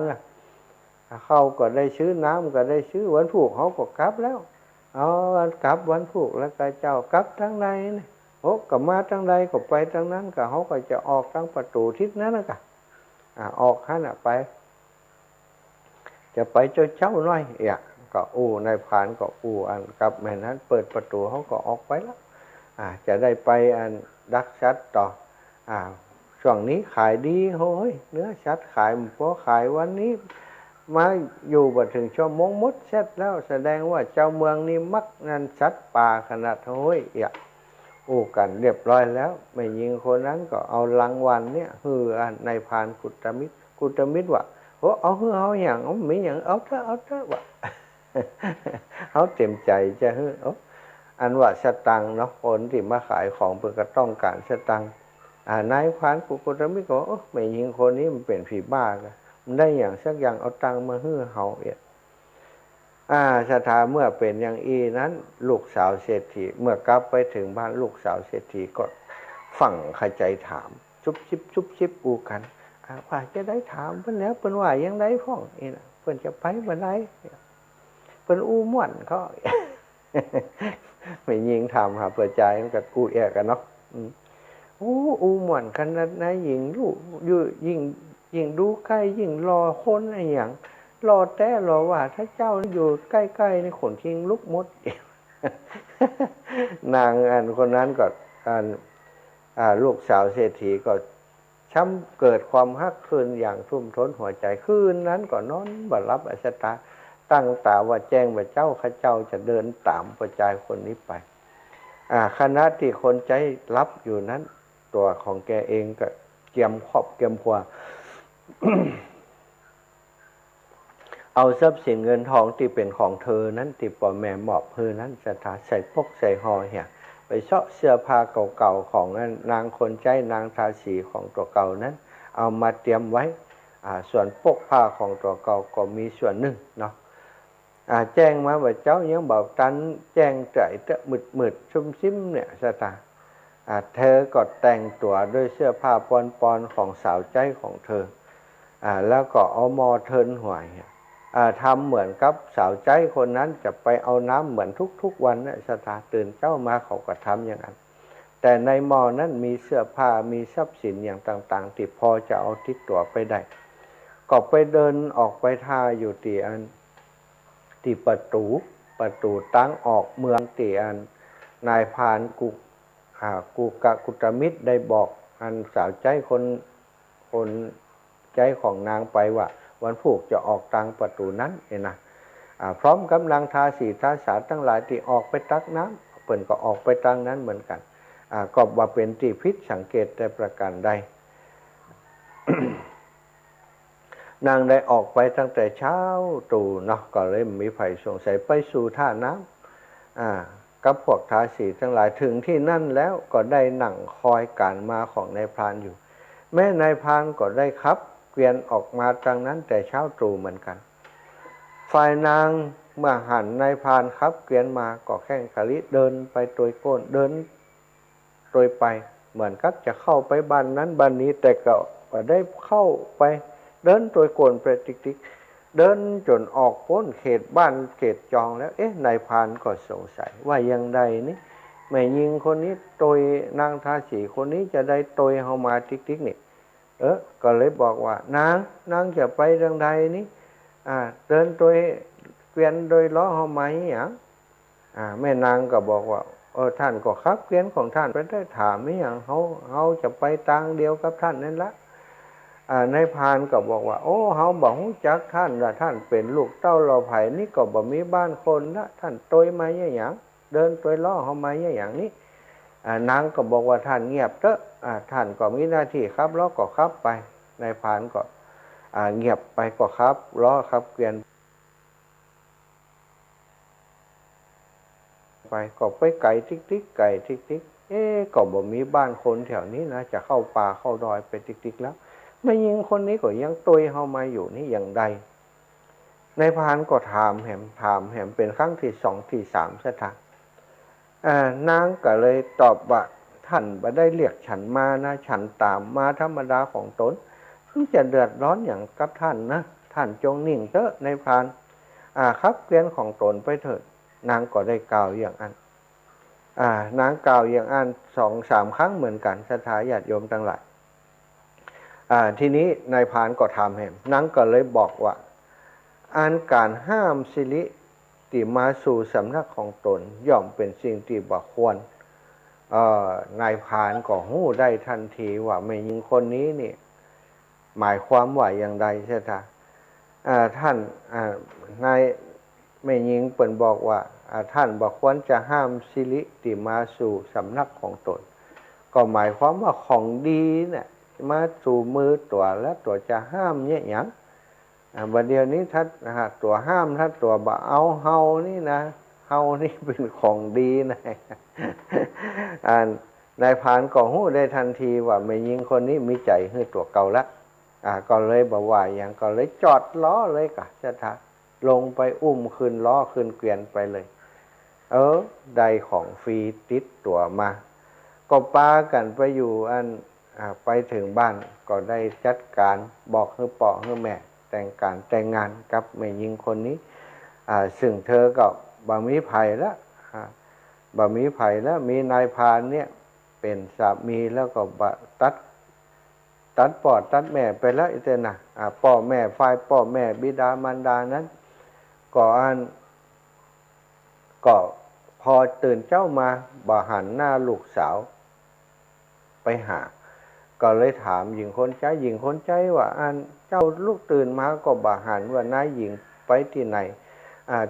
นายหญิงคงจะลักหนีหรือว่าอย่างสักอย่างไปที่ไหนสักแห่งหนึ่งถูกพูดผีปีศาจจับไปเป็นแน่แท้เจ้านายเพราะบ่มีร่องรอยบ่มีอย่างที่จะฮู้เลยว่าแม่นางไปที่ไหนถามไปเศรษฐีก็คนไปซ้อแวดเมืองนั่นสถาทั่วเมืองประกาศแจ้งความกับพระราชาเพิ่นก็ว่าบ่หันนะมีไผหันเลยบ่มีไผหันเลยสุดท้ายพอเสาะหามปบปะแล้วก็คิดว่าสมัยนั้นเพิ่นก็คงคิดว่าถูกผีสางนางไม้เอาไปซ่อนเสร็จแล้วเนาะสถานเนาะคงจะตายไปเห็นแล้วเพราะเสาะมาหลายวันแล้ว 6-7 วันแล้วก็ปะพอปะแล้วก็เลยทำมันตาลไปหาจ้ะตาลมัตตกพัดหรือว่าตาลพัดสำหรับคนตายเนี่ยไปกับลูกสาวลูกสาวของเขาซึ่งจริงๆแล้วบ่ได้ตายไปแต่งงานกับนายกุกะกุตมิตรนะเมื่อไปแต่งงานกันแล้วก็อยู่กินด้วยกันมาใช่ไหมอยู่กินด้วยกันนางก็มีหน้าที่ในการทำอุปกรณ์เตรียมอุปกรณ์ถ้าสามีจะไปล่าสัตว์ก็เอาอุปกรณ์นายพรานก็บอกว่าวันนี้จะเอ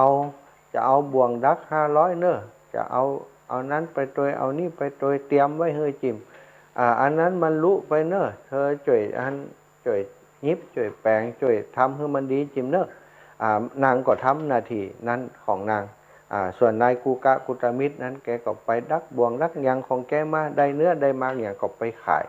อยู่กันมาจนมีลูกใช่ไหมมีลูก7 คนเมื่อลูกใหญ่แล้วก็ทำการแต่งงานให้ลูก เท่ากับว่านายกูกะกุตมิตรกับนางลูกเศรษฐีนี้แต่งงานด้วยกันมีลูก7 คนแล้วก็มีลูกสะใภ้แหม7 คนก็หากินด้วยการเป็นพานเนี้ยช่วยกันได้เนื้อได้อย่างมากก็เอาใส่ล้อใส่เกวียนไปขายกับลูกบ่าวส่วนลูกสะใภ้ก็ช่วยการเนี้ยงานที่บ้านเป็นครอบครัวเดียวกันช่วยกันเนี้ยการเนี้ยงานอยู่ที่บ้านสามีของลูกก็ช่วยกันทำมาหากินช่วยพ่อช่วยแม่หากินอยู่ด้วยกันเป็นครอบครัวใหญ่อย่างมีความสุขตลอดมามีอยู่วันหนึ่งชะตาตื่นเจ้ามาพระพุทธองค์ตื่นทุกเจ้าพระพุทธเจ้าของเราจะต้องแผ่ข่ายพระยานไปว่าข่ายพระยานออกไปไผ่ปรากฏในข่ายพระยานของพระองค์ไผ่ปรากฏในข่ายพระยานของพระองค์ก็จะมาพิจารณาว่าโอ้คนนี้มีปรากฏว่าเจ้าวันนั้นเนี่ยแผ่ข่ายพระยานออกไปมีนายพรานกูกะกุตมิตรนี้ปรากฏในข่ายพระยานของพระองค์พร้อมกับครอบครัวของเขาเมื่อเป็นอย่างนั้นพระพุทธองค์ก็ได้พิจารณาว่าโอ้เป็นประโยชน์รู้ทานถ้าพระองค์จะเสด็จไปเพื่อโปรดนายพรานกูกะกุตมิตรนี้จะเกิดประโยชน์มหาศาลครับนายพรานและก็ครอบครัวของเขาพระองค์ก็ห่มจีวรเรียบร้อยเนาะเอาบาตรมาจีวรมาห่มเรียบร้อยแล้วก็เดินไปในทิศทางได้เหาะไปในทิศทางที่นายพรานกูกะกุตมิตรนั้นไปดักบ่วงดักแห้วอยู่ใช่ไหมเมื่อไปถึงที่นั้นวันนั้นก็เลยแสดงประทับรอยพระบาทไว้นายพรานได้หันวันนั้นเป็นวันที่นายพรานบ่ได้สักตัวสัตที่จะมาติดบ่วงบ่มีเลยสักตัวนายพรานไปใจบ่วงโอ้บ่มีสักตัวมันเกิดอย่างขึ้นเป็นพิษปกติแต่ว่า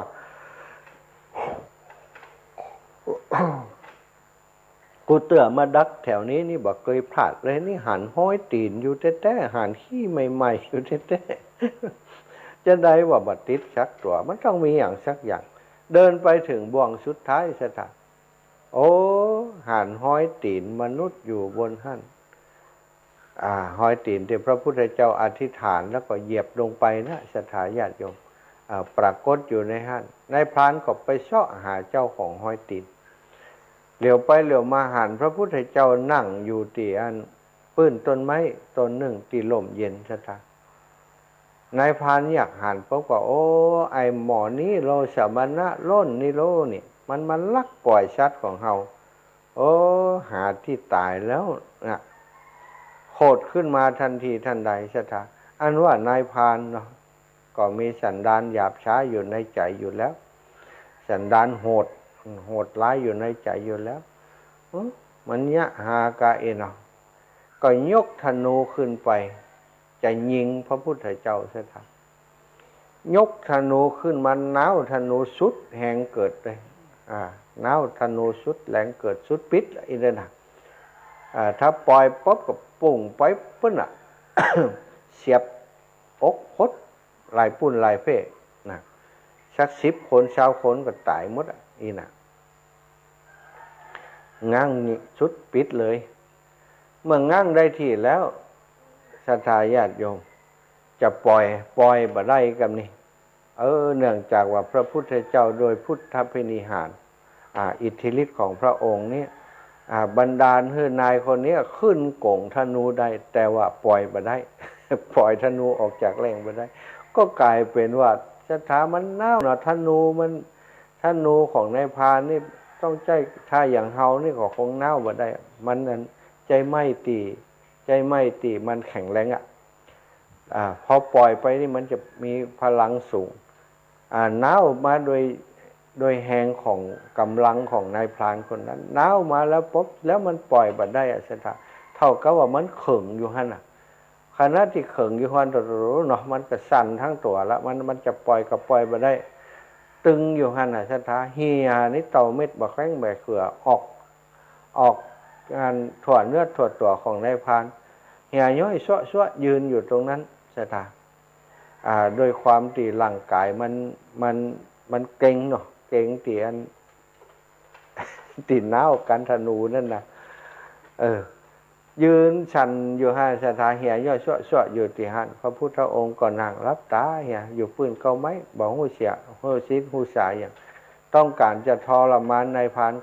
กุตมิตรนี้ในพานกุตมิตรนี้ก็ขดกระดิขดปวดแขนปวดไหล่ปวดสารพังกายทุกอย่างสถาโอ้แล้วมันไปเข่งติงอยู่หันหมดเหี่ยย่อยชั่วยืนอยู่กลางแดดท่านเนี่ยอย่างใดก็บ่ได้ปล่อยธนูก่อมไรมันมีอันข้างอยู่เท่านั้นบอกว่าเกิดจากสาเหตุอย่างจะว่านิ้วล็อกกับใจ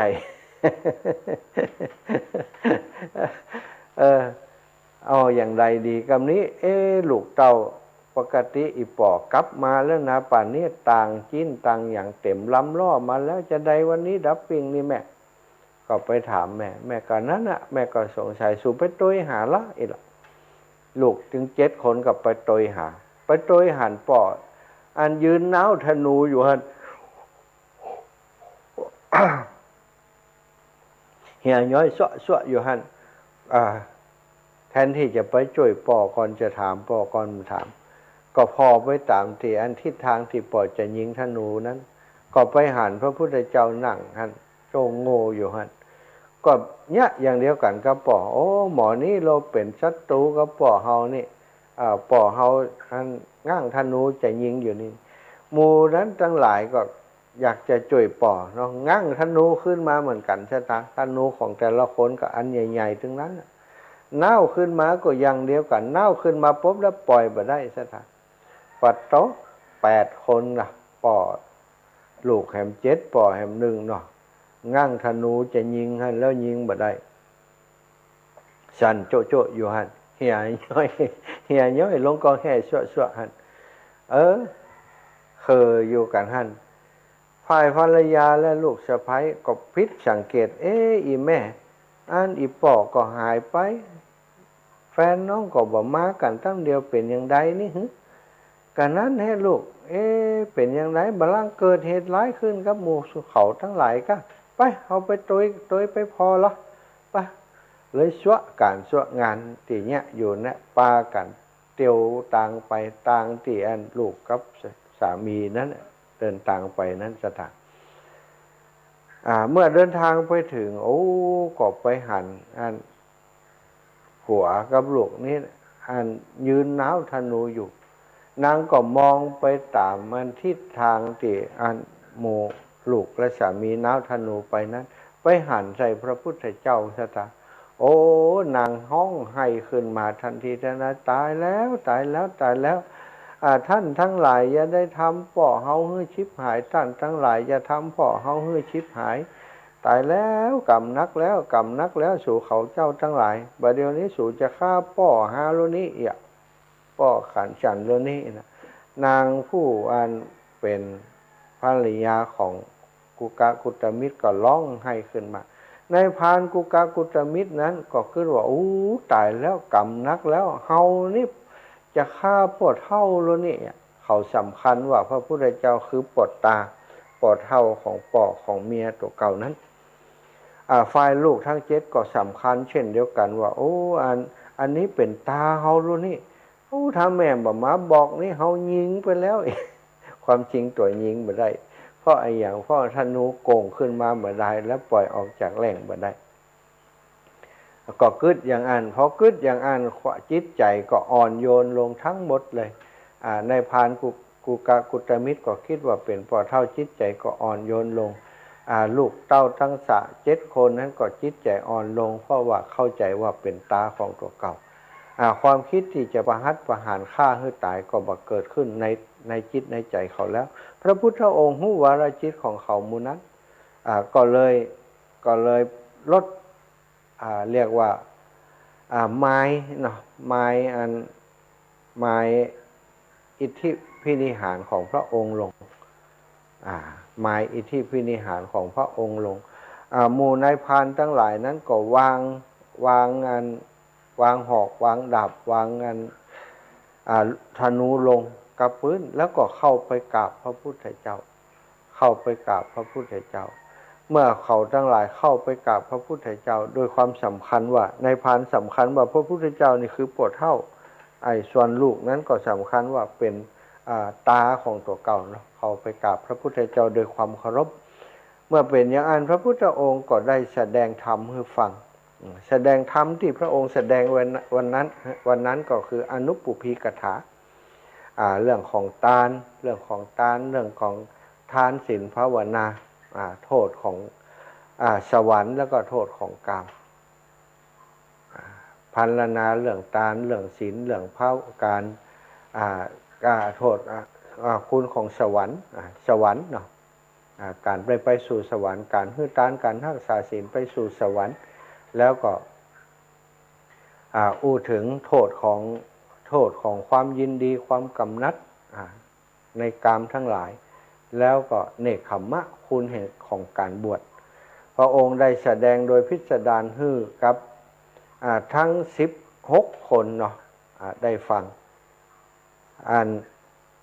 ลูก7เนาะลูกบ่าว7ลูกไผ่7แล้วก็นายพรานกับเมียเปิ้นทั้งหมดเป็น16คน16คนนั้น15คนได้บรรลุเป็นพระโสดาบันในวันนั้นส่วนแห่งคนหนึ่งนั้นก็คือภริยาของนายพรานนั้นได้บรรลุโสดาบันมาก่อนหน้านั้นตั้งแต่เป็นละอ่อนน้อยแล้วศรัทธาญาติโยมวันนั้นก็ได้ฟังซ้ำแห่งก็ได้เป็นพระโสดาบันพร้อมกันถึงครอบครัวอดีตที่ผ่านมานั้นนางเป็นโสดาบันแต่ก็ยังช่วยสามีในการประกอบอาชีพในการเป็นนายพรานล่าเนื้อก็เลยกลายเป็นประเด็นศรัทธาญาติโยมหลังจากที่พระพุทธองค์ได้เสด็จกลับจากไปโปรดนายพรานกุตมิตรแล้วก็กลับไปพระวิหารเวรุวันเมื่อพระองค์กลับไปถึงพระอานนท์ก็ได้ถามพระพุทธองค์ว่าพระองค์เสด็จไปที่ไหนมาพระพุทธองค์ก็เล่าเรื่องราวให้ฟังทุกประการเรื่องให้ฟังทุกประการที่ไปโปรด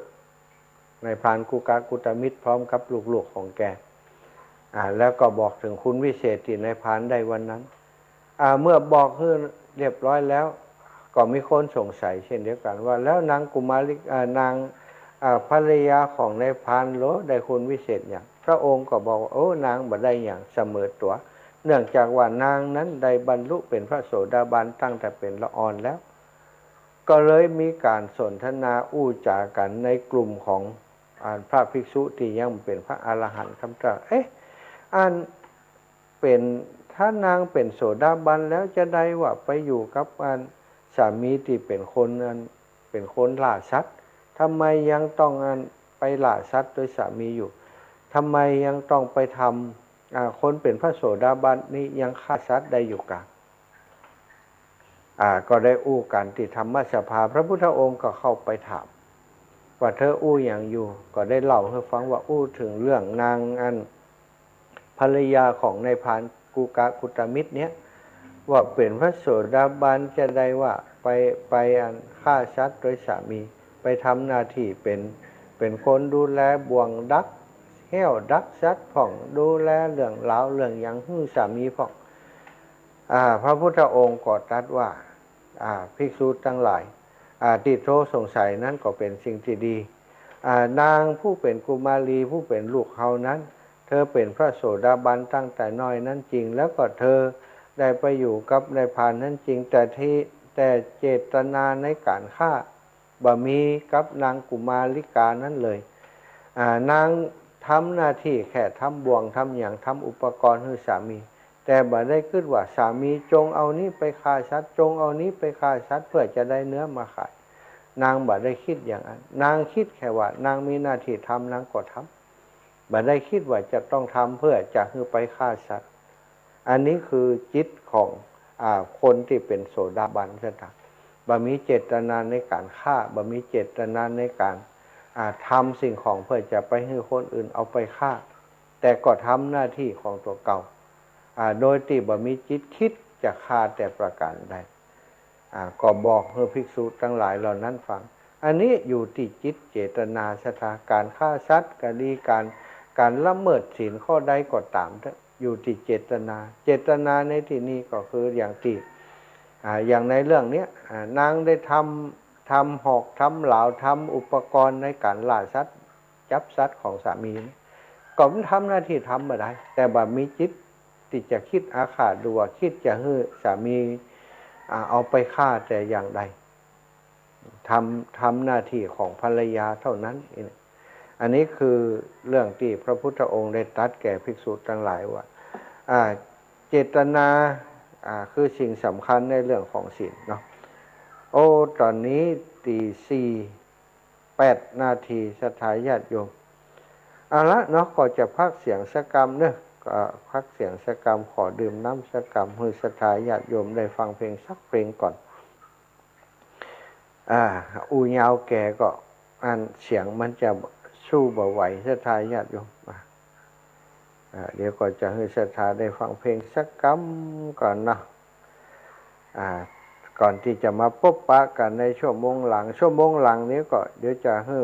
ศรัทธาญาติโยมได้โทรมามาโทรมาสนทนากันช่วงนี้อาตมาก็อยู่ในช่วงที่เดินธรรมยตราเพื่อการศึกษาเดินธรรมยตราเพื่อการศึกษามาอยู่ต่างจังหวัดเพื่อนศรัทธาอยู่ต่างจังหวัดอยู่บัดเดี๋ยวนี้อยู่ที่จังหวัดตรังเนาะจังหวัดตรังก็เดินมาหลายวันแล้วเอาละจะให้ศรัทธาฟังธรรมคีตะฟังเพลงเหตุสักเพลงชีวิตพระธุดงค์ศรัทธาเข้ากับบรรยากาศช่วงนี้ เพราะอาตมาภาพมาเดินธุดงค์เนาะเดินธุดงค์หน้านี้นี่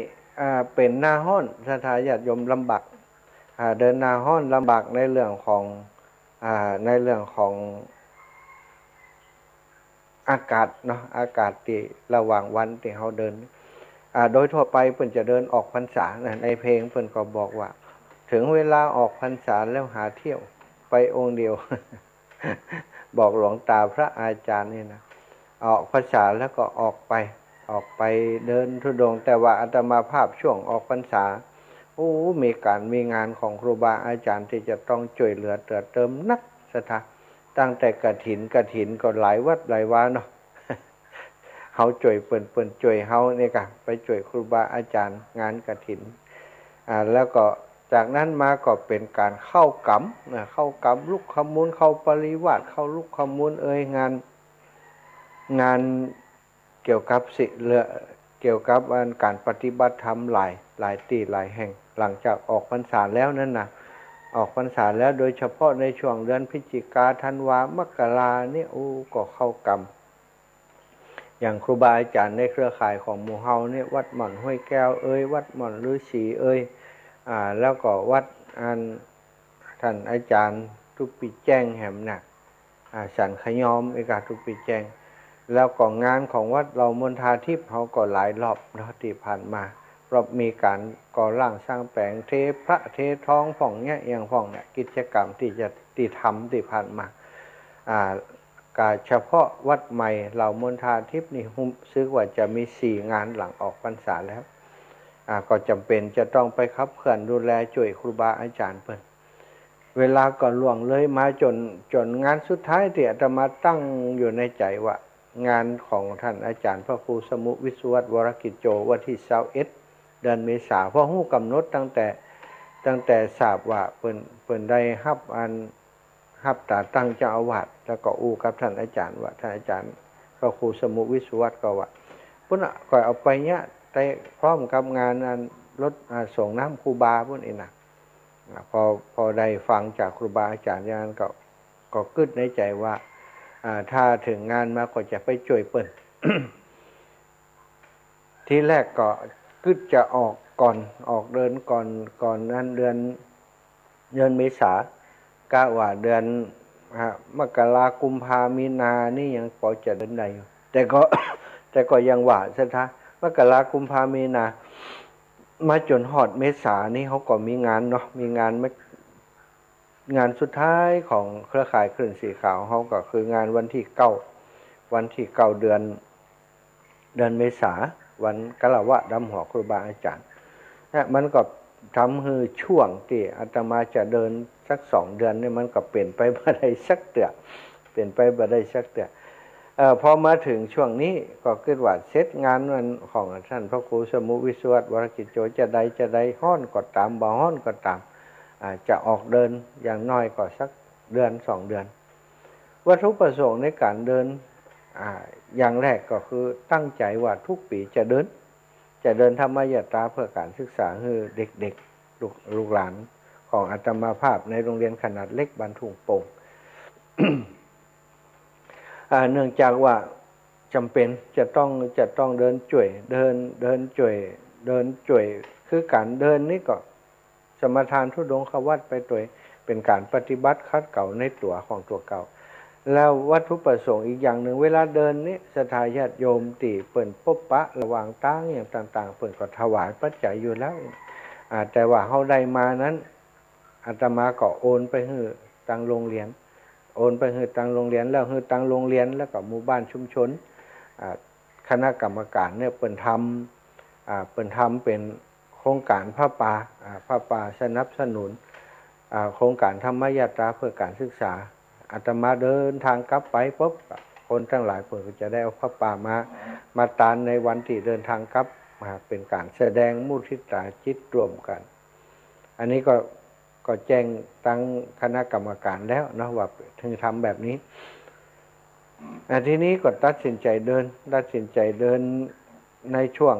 อากาศร้อนหลายคนก็เป็นห่วงเป็นกังวลโดยเฉพาะครูบาอาจารย์แล้วก็ญาติโยมใกล้ชิดที่ทราบข่าวก็เดือดร้อนว่าโอ้ตายแล้วไปก็เป็นล้มเป็นแรงซ้ำได้ยินข่าวอันฮิสโตกที่อันคนเพิ่นตายเพราะความร้อนนี่ข่าวก็ดังเนี่ยนะคนดังลูกของคุณวัฒนาอัศวเหมนะก็ตายย้อนนั้นอากาศร้อนเองนะแล้วก็หลายคนเขาที่เอามาลงคลิปนะบางคนขับรถอยู่ดีๆวุบลงไปเนี่ยเกิดจากอาการเดียวกันบางผ่องหนังอยู่ในบ้านความร้อนมันนักลำไปแล้วก็บ่ได้จิบน้ำบ่ได้กินน้ำเป็นภาวะขาดน้ำก็เป็นลมเสียชีวิตไปศรัทธาญาติโยมเลยเป็นห่วงกว่าอันเรื่องนี้นะไม่กระทั่งครอบครัวของอาตมาโยมแม่เนี่ยบอกฮู้เป็นจะได้กำเตือกำยังบอกฮู้กำเตืออันบอกคือครอบครัวบอกคือน้องๆเขาอันเปิ้นบ่ใจไปเดินอันนี้แต่ว่าเปิ้นเดินไปขึ้นรถไปผ่องอย่างคือเขาอันก่อยอู้ก่อยนี่แกไปต้องบอกว่าทุกปีไปเดินนักไอ้นะถ้าบอกว่าเดินอย่างกุเตือนน่ะเดี๋ยวแกจะเป็นห่วงเป็นกังวลอินดูแก80ปลายแล้วก็ได้ยินจมอยู่เหมือนกันตอนที่อาตมาจะเดินเนี่ยแกก็ฮู้ละฮู้อาตมาก็ว่าบ่ใจเดินอย่างเก่าอีแม่ไปเดินเฮาก็ลกเอากะฮ้อนเฮาก็ลบเอา มีรถก็ขึ้นรถพ่องอย่างอ้าไก่เนาะบอกเปิ้นไปอย่างนั้นถ้าเขาบอกอย่างนั้นมันก็สบายใจเปิ้นจะเป็นห่วงเป็นกังวลทำให้คนแก่ลำบากเนาะแต่ส่วนการเดินก็เดินปกตินะเดินปกติอาตมาออกเดินตั้งแต่วันที่23มาแล้วอีปอยแม่ออกเดินจากหาดใหญ่เนาะอำเภอหาดใหญ่จังหวัดสงขลาเดินมาโอ้หนทางก็ดีแท้สตาจากหาดใหญ่หนทาง4 เลนซ้าย2 เลนขวา2 เลนบัดเดียวนี้หนทางมันกว้างตั้งขอบทางที่เขาเดินอยู่เนี่ยประมาณ2 เมตรปลายวะนะขอบทางนี้ตีกันเส้นขาวมาแล้วเนี่ยเส้นสำหรับคนเดินคนเตียวหรือว่าจักรยานเนี่ยเป็น2 เมตรเป็นสตาเดินเลยมันมีความปลอดภัยเนาะในการเดินแล้วก็ทางภาคใต้นี้ยังมีต้นไม้ที่ ที่เขียวอยู่ต้นไม้เขียวต้นไม้ของเปิ้นเนี่ยเหมือนกับอัน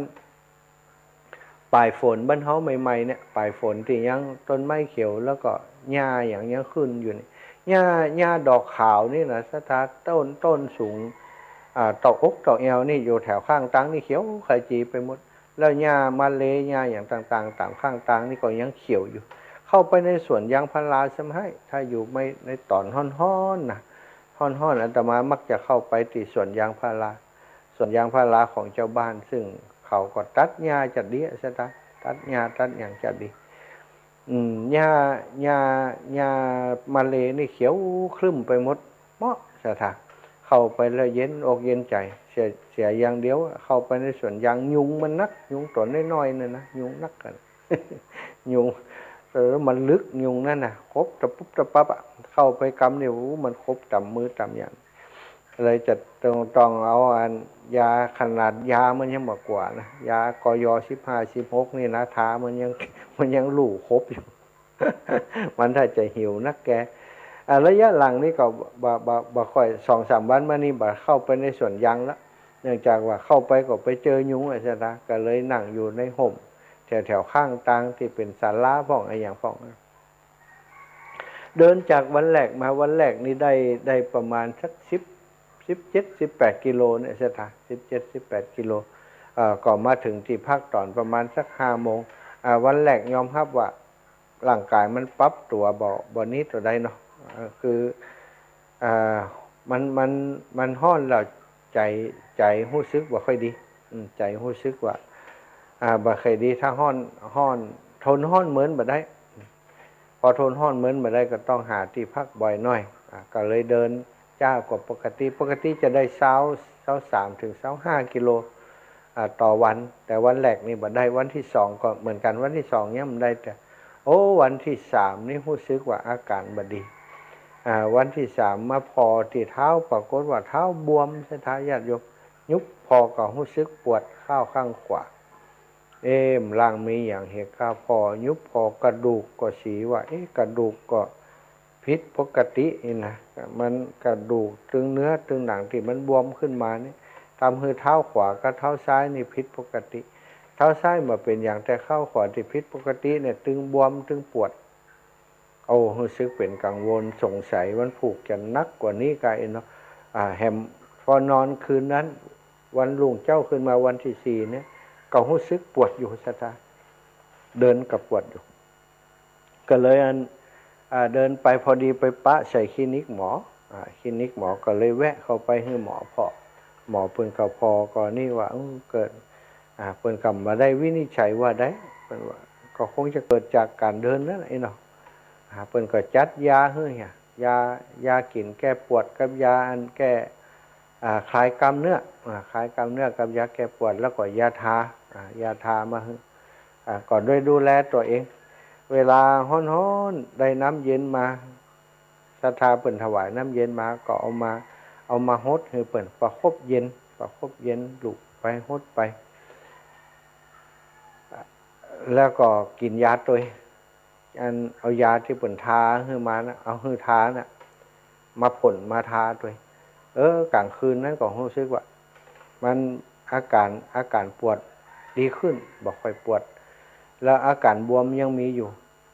เพราะวันที่5ที่6สัปดาห์ที่5ที่6เดินไปก็รู้สึกว่ามันบวมอยู่นะแต่บ่ปวดอาการปวดบ่มีเนาะอาการปวดบ่มีวันที่7ที่8นี่ก็ยังปกติอยู่อย่างตะวานี่ก็เดินนักอยู่ตะวานี่วันที่8ของการเดินทางเนาะวันที่8ของการเดินทางวันที่30ตะวาอาตมาก็เดินจากตะวานี้มาพักอยู่กลางป่าใช่ไหมมาพักอยู่คืนตะวามาพักอยู่กลางป่าเส้นแบ่งเขตระหว่างจังหวัดตรังกับจังหวัดพัทลุงจุดตรงนั้นเปิ่นว่าลักเขตนี่นะลักเขตเปิ่นเขียนตรงนั้นว่าเขาพับผ้านี่นะลักเขตเขาพับผ้าเป็นเส้นแบ่งเขตระหว่างจังหวัดพัทลุงกับจังหวัดตรังอาตมาก็มาพักอยู่บนหอจุดชมวิวของเขาพับผ้า ตอนเดินขึ้นมานั้นมันขึ้นยันขึ้นอย่างเดียวเนาะมันเป็นขึ้นมาจากตังงานพัทลุงขึ้นมาทีนี้พอมาถึงบนท่านก็ลงอย่างเดียวเหมือนกันสถานเหมือนกับว่าเขาขึ้นดอยลงดอยเนี่ยขึ้นดอยสุเทพแล้วก็ลงมาเนี่ย พักอยู่ที่อันลักเขตท่านอากาศเย็นอากาศหนาวกลางคืนนี่อากาศตั้งหัวค่ำไม่ใช่ชนะตั้งหัวค่ำสัก6 โมง 7 โมงนี่อากาศก็เย็นแล้วนอนตุ้มผ้าแล้วนะตอนกลางคืนที่แหลกตุ้มผ้าผืนหนึ่งเอาไหวเลยลุกมาเอาผ้าติดอันซักก่อมได้ซักผ้ามันเหม็นเหี่ย ผ้าเหม็นเหี่ยจำเป็นเอามาพับซ้อนกันห่มไปอย่างนั้นกันเหม็นเหี่ยตัวเก่าไผว่าจะได้จังมันเนาะ นอนเหม็นเหี่ยตัวเก่าก็ห่มเอามาห่มก็ยังรู้สึกหนาวอยู่นะกลางคืนดึกๆมาก็ยังหนาวก่อนรับไปจะนั่นเพราะมันเมื่อยมันปวดเนาะนอนรับไปจะนั่นนะ ตื่นเจ้ามา5 โมงตี 5ป่ายสักหน่อยส่งน้ำอย่างเรียบร้อยก็ออกเดินตั้งแต่เจ้ามืดซะ เพราะว่าหัวระยะทางที่จะเดินลงไปกว่าจะถึงบ้านคนนี่มันไกลประมาณ10 กว่าโลนะก็เลยเดินลงมาเรื่อยๆตั้งแต่เจ้ามืดเลยเดินลงมาก็บ่ได้มีไผใส่บาตรสักคนแต่ว่านี่มี พอมันเดินผ่านป่าอย่างเดียวเนาะเดินผ่านป่าลงมาถึงบ้านก็อยู่ห่างกันห่างปุ่นหลังเพศหลังแล้วก็เปิ่นมีร้านขายของนี่นะมีร้านขายของมีอย่างไปปะร้านขายของตีนึงก็ไปน้ำเหลือน้อยก็เลยไปซื้อน้ำเปิ่นซื้อน้ำเปิ่นขวดแต่ว่าได้ซื้อน้ำแล้วก็ไปเจอร้านที่เปิ่นขายหมูปิ้งมีอยู่ร้านเดียวอันนั้นมีร้านขายหมูปิ้งอยู่หันร้านก็เดินเข้าไปมีเจตนาว่าจะไปซื้อหมูปิ้งสัก2 ไม้นะเข้าสัก2 ถุงเอามาฉันก็พอดีมีตีหนังท่านก็เลยลวกคว้าปดอันสัมภาระอย่างลงขออนุญาตนั่นหนังฉันท่านโยมเปิ่นก็บริการเปิ่นก็เอาน้ำเอาถ่ายอย่างมาเตรียมหึคณะที่กำลังจะจับจ่ายซื้อหมูท่านเนี่ยก็มีโยมท่านหนึ่งโยมเปิดใจเข้ามาในร้านพอดีท่านอาจารย์ครับผมขออนุญาตถวายนะครับนี่นะแกก็เลยเป็นภาระในการไปซื้อหมูปิ้งซื้อข้าวเหนียวตลอดถึงน้ำชากาแฟอย่างมาถวายก็เลยกลายเป็นว่ามีคนใส่บาตร ใส่บาตรแต่มันได้ใส่บาตรเนาะเอามาวางโต๊ะเลยก็เลยปั่นปอนให้เปิ่นเพราะฉันเสร็จเรียบร้อยกับเดินต่อเลยสถานบ่ได้พักบ่ได้ยั่งอยู่เพราะเกิดว่าอยากจะซักผ้าอยากจะไปเจอวัดเจอวาสักแห่งหนึ่งก็จะซักผ้าเหตุกรรมนี่นะก็เดินออกจากที่หันมาก็จับเดินจากหันมาแห่งประมาณสัก3 ถึง 5 กิโลเนี่ยก็มาปะวัดสถานปะวัดก็เข้าไปหาพอดีไปเจอสมภารเจ้าอาวาสก็ขออนุญาตเพิ่นว่าขออนุญาตพักซักผ้ากำนึงเล่าให้เพิ่นฟังว่าเดินธุดงค์มาเพิ่นก็ปฏิสันถานต้อนรับจัดดีสถานก็ได้ซักผ้าเนาะซักผ้าเฮาบ่มันตากติ๊กๆมา2 วันแล้วนะตากคือวันก่อนก็ซักที่วัดแห่งหนึ่งทีนี้เหี่ยเนาะมันเดินไปมันถึงเดินสักชั่วโมง2 ชั่วโมงมันถึงเปียกหมดสถานถึงผ้าอังสะถึงผ้าจีวรถึงสบงนี่มันเปียกหมด เปียกเหี่ยเฮานั่นน่ะ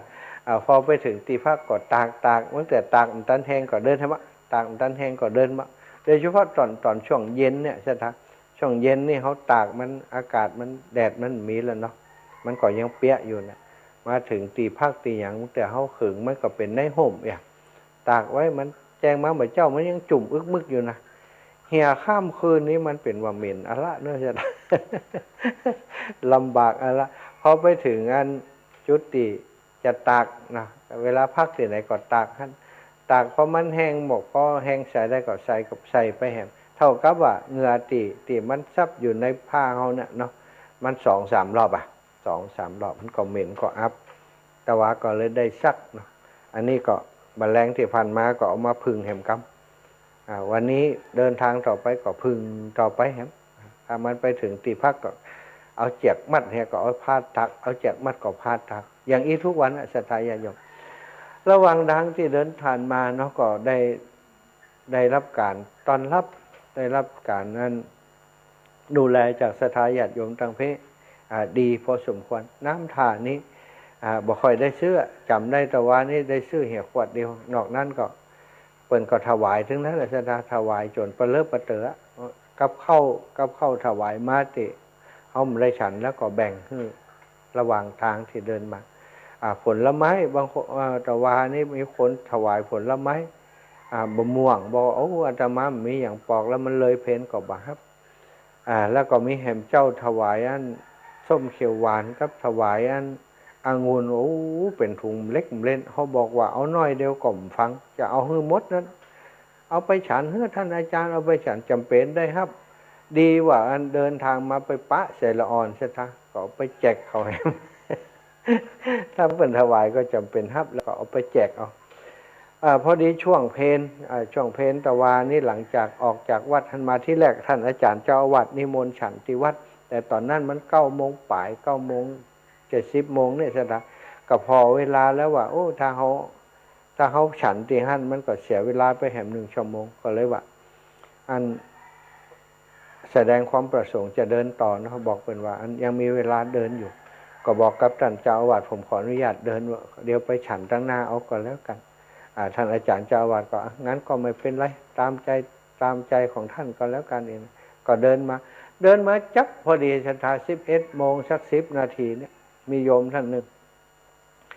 หล่นไปก้นมาอาจารย์นิมนต์ครับนิมนต์ครับนิมนต์ไปบ้านก็โตยเข้าไปนิมนต์ไปที่บ้านท่านก็ได้สนทนากันว่าผมเพิ่งมาที่ร้านเนี่ยปกติไม่ค่อยได้มาอยู่บ้านอีกหลังหนึ่งบ้านหลังนี้หลังจากที่เปิดร้านตอนโควิดอยู่สักเดือนหนึ่งโอ้ท่านอาจารย์ไม่มีลูกค้าเลยปิดไว้จากนั้นก็เลยมาวันนี้แหละนะมาติดร้านฮันวันเปิดมาเพียวพัดอย่างวันนั้นนะครับตะวันเนาะก็เลยอยากจะถวายอาหารท่านอาจารย์หันบัดได้ทำบุญมาเมินแล้วบัดได้หันพระผ่านทั้งนี้เมินแล้วนะความจริงเปิดค่อยได้อยู่หันความจริงจะมีพระผ่านอยู่กันเนาะเปิดบัดได้อยู่หันแล้วเปิดไปอยู่บ้านแหมหลังเปิดมีความประสงค์จะถวายก็เลยบอกก็นั่งก็อยู่ที่บ้านเปิดหันเปิดก็ไปซื้อกับเข้ามาถวายแล้วก็มาสนทนาธรรมด้วยเราก็ว่าเป็นคนที่สนใจในการปฏิบัตินั่งสมาธิภาวนาทุกวันแต่อยากจะปฏิบัติอยู่ที่วัดนี่นะแฟนของแกภรรยาของแกก็เหมือนกันก็เลยได้บอกว่าดีละเนาะถ้าสนใจในการปฏิบัติถือว่าเป็นเกิดมาแล้วมีคุ้มพระพุทธศาสนาได้ให้การรักษาศีลแล้วยังสนใจเรื่องการปฏิบัตินี่ถือว่าสุดยอดละแกก็บอกว่าแกทำทุกวันนี่ทำนั่งสมาธิอย่างทุกวันแต่อยากจะปฏิบัติแบบ3-4 เดือนอย่างนี้ก็เลยบอกว่าถ้าก็หาโอกาสถ้ามีโอกาสก็ไปเข้าคอร์สเข้าอย่างก็ได้หรือว่าถ้าอยากจะไปปฏิบัติโดยก็ไปปฏิบัติโดยอาตมาเพิ่งก็ได้เนาะก็เลยฮื้อเบอร์ไลน์เบอร์อย่างกันไว้แกก็ถวายปัจจัยมาสนับสนุนโรงเรียนขนาดเล็กต่อจากนั้นก็เดินทางมาแหมประมาณบ่าย 2 บ่าย 3 โมงเนี่ยใช่ไหมไปเจอแหมครอบครัวนึงอันนั้นก็เหมือนกันนะพอหันอาตมาเดินผ่านเปิ่นก่อนนิมนต์บอกว่าแม่เปิ่นอยากจะใส่บาตรนี่นะถวายปัจจัยก็เลยกลับเข้าไปหาเปิ่นก็ได้ได้จากันปรากฏว่าเปิ่นมาเยี่ยมแม่เปิ่นอยู่สมุทรปราการทำงานแต่อยู่สมุทรปราการเปิ่นก็ปากันถวายปัจจัยอาตมาก็พอดีว่าปัจจัยที่ญาติโยมเปิ่นถวายมา2 วันก่อนแล้วยังบ่ได้ฝากธนาคารไปโรงเรียนกำเตื้อก็เลยถามโยมเปิ่นว่าโยมมีแอปโอนเงินก่อนเนาะเปิ่นก็ว่ามีก็เลยเอาสตางค์ให้เปิ่นนับได้อยู่1,800ใช่มั้ยได้อยู่1,800ตึงตังที่เปิ่นนั้นหอมมาด้วยนะ1,800ก็เลยเอาเลขที่บัญชีของโรงเรียนให้เปิ่นแกก็โอนให้2,000เอาเติมแหม2,000เอาเติมแหม200เป็น2,000แต่ว่าก็เลยได้โอนไปที่โรงเรียน2,000วันก่อนที่โอนไปก็4,000เนาะ4,000 4 ปันตะวานี่แหม2 ปันระหว่างการเดินทางมาก็มีญาติโยมที่เปิ่นใส่ระหว่างทางก็มีสถานเฮาก็บ่ได้เก็บไว้เนาะพอมาเจอญาติโยมแบบนี้ก็เอาฮื้อเปิ่นโอนฮื้อเอาสตังค์ฮื้อเปิ่นแล้วเปิ่นก็โอนสตังค์เข้าบัญชีก็สะดวกดีเหมือนกันนี่ก็วันนี้จะเป็นวันที่9แล้วกันเนาะที่อาตมาจะวันที่พื้นที่9ที่จะเดินวันนี้วันที่1เดือนพฤษภาก็เหลือเวลาแหม10 วันที่จะเดินที่ภาคใต้นี่วันนี้วันที่1แล้วก็กะเป้าหมายจะไปให้ถึงภูเก็ตบอกว่าเวลาที่เหลืออยู่จะปอก่อนเนาะภูเก็ตก็ไกลละวันนี้จะเดินทางไปทางกระบี่ไปกระบี่แล้วจากกระบี่ก็เดินทางมุ่งไปทางพังงาพังงาก็แต่บัดถึงพังงาสถานมันจะมีทางแหว่เข้าไปทางภูเก็ตก็ถ้าเดินได้อย่างตะวานี่ได้เดินได้สัก9กิโลเกือบ30กิโลก็จะถึงอยู่จะถึงภูเก็ตอยู่แต่ถ้าถึงวันที่10มันบ่ถึงที่ไหนก็พักหันส่วนตอนเช้าวันที่11นั้นก็จะนั่งรถไปขึ้นเครื่องที่สนามบินภูเก็ตกลับไปถึงเชียงใหม่เฮาก็วันที่11ตอนบ่าย2 โมงเนาะบ่าย2 โมงเพราะเครื่องออกจากภูเก็ตนี่ตอนเที่ยงไปถึงพุ่นก็บ่าย2 โมงอันนี้คือกำหนดการเดินทางสำหรับการธรรมยตราเดินธุดงค์ภาคใต้สถานเสร็จจากภาคใต้แล้วไปทำกิจกรรมที่ลำปางแห่มประมาณ1 เดือนที่ไปทำที่ลำปางเนื่องจากว่ามีศรัทธาญาติโยมที่ลำปางเนาะอยากจะเดินมาที่ลำปางเพราะที่ปีที่ผ่านมาอาตมาไปเดินเวียงป่าเป้าเจียงไฮ้ไปตั้งเมืองฝางก็ไม่ได้เดินที่ลำปางก็จะไปเดินที่ลำปางในส่วนที่มีศรัทธาญาติโยมเป็นผู้จักพ่องอย่างพ่องเนี่ยจะไปพักที่ลำปางที่ป่าจ้าในหมู่บ้านในชุมชนที่มีแฟนรายการเปิ้นติดตามรายการของหมู่เฮาอยู่จะได้สอบถามจะได้มีข้อมูลเกี่ยวกับการฟังในคลื่นสีขาวของเฮาที่ศรัทธาญาติโยมเปิ้นฟังอยู่เนาะที่จังหวัดลำปางจังหวัดลำปางก็คงจะเดินได้ประมาณสัก20 วันหลังจากนั้นก็จะต้องมีกิจกรรมอื่นๆทำอยู่ท่านอาจารย์พระครูอภิวัฒนวิกรมกับเมตตาจะไปประชุมที่โรงเรียนทุ่งโป่งเรื่องของการช่วยเหลือโรงเรียนขนาดเล็กเนี่ยเนาะวันที่21เดือนพฤษภาก็พอดีช่วงนั้นเขาเดินอยู่ลำปางก็บ่ยากที่จะกลับไปที่โรงเรียนทุ่งโป่งถ้าเดินอยู่ภาคใต้นี่มันลำบากเนาะ ก็จะขึ้นไปเดินที่ลำปางสบายอยู่ใกล้บ้านอยู่ใกล้ครอบครัวอยู่ใกล้คนที่รู้จักมีปัญหาอย่างก็ดูแลช่วยเหลือกันได้เอาละศรัทธาญาติโยมพอเวลาแล้วตอนนี้4:41 นาทีก็จะแบ่งปันเวลาให้ศรัทธาอีป่อยอีแม่ได้โทรมามาเนาะโทรมามาจากกันในเจ้าวันนี้0808844173เนอะ08088441730808844173โทรมามาจากกันได้เลยวันนี้อยู่ที่วัดกระพังสุรินทร์เนาะวัดกระพังสุรินทร์พระอารามหลวงจังหวัดตรังเนอะสถานเนอะอยู่จังหวัดตรังวันนี้เจริญปอนแม่เจ้าโอ้แม่นอนฟังนี่แม่กัดอกให้กัดอกเนี่ยเมียสบายดูแม่จะเดินสะพะเดินหกถ้าตอนนี้อยู่แม่ก็เจ้าวัดกระพังสุรินทร์วัดกระพังสุรินทร์จังหวัดตรังแม่วัดของท่านเจ้าคณะจังหวัดโอ้สิงสิออกทีในทางโอ้เสียบเสียนก็มันถ้ามาหาเดินดวงแผ่เนาะเพลงงานเพลงเพลินพรมแดนม่วนดีนะชอบฟังเหมือนกันม่วนดีเนาะเจ้าแม่เหมือนกับเพิ่นเดินดวงแผ่จ้าขอบคุณแม่ได้ไปป้ากันลำปางด้วยแม่เนอะเจ้าสาธุเจ้าแม่สาธุบุญรักษาอีแม่บุญรักษาอีแม่เด้อเจริญปอนป่อน้อยบุญปันมโนครครับไปสาครับท่านมหาเจริญปอนอีป่อพรดูแลสุขภาพของลูกครับป่อ ดูแลกามดูข่าวว่าท่านมหาเรือไปปักใต้มันน่าฮ้อนเนี่ยว่าอาจารย์อันตุเจ้าภาคใต้เพิ่นว่าโอ้มาได้ยังไงแล้วเฮาว่าตั้งเพมันอากาศเย็นกว่าบ้านเฮาพุ่นยาดมยาหอมมันบังคับตาที่ตัวไว้พ่องจ้าปอเอาไว้ครูฮะน่ะอันมีแผวยาอันอย่างก็ยาผงแดงอินแขวนยาฝ่าเหลืองก็มียาผงแดงอินแขวนก็มีมันได้ใจกันจ้ะสาธุปอบุญรักษาปอเนอ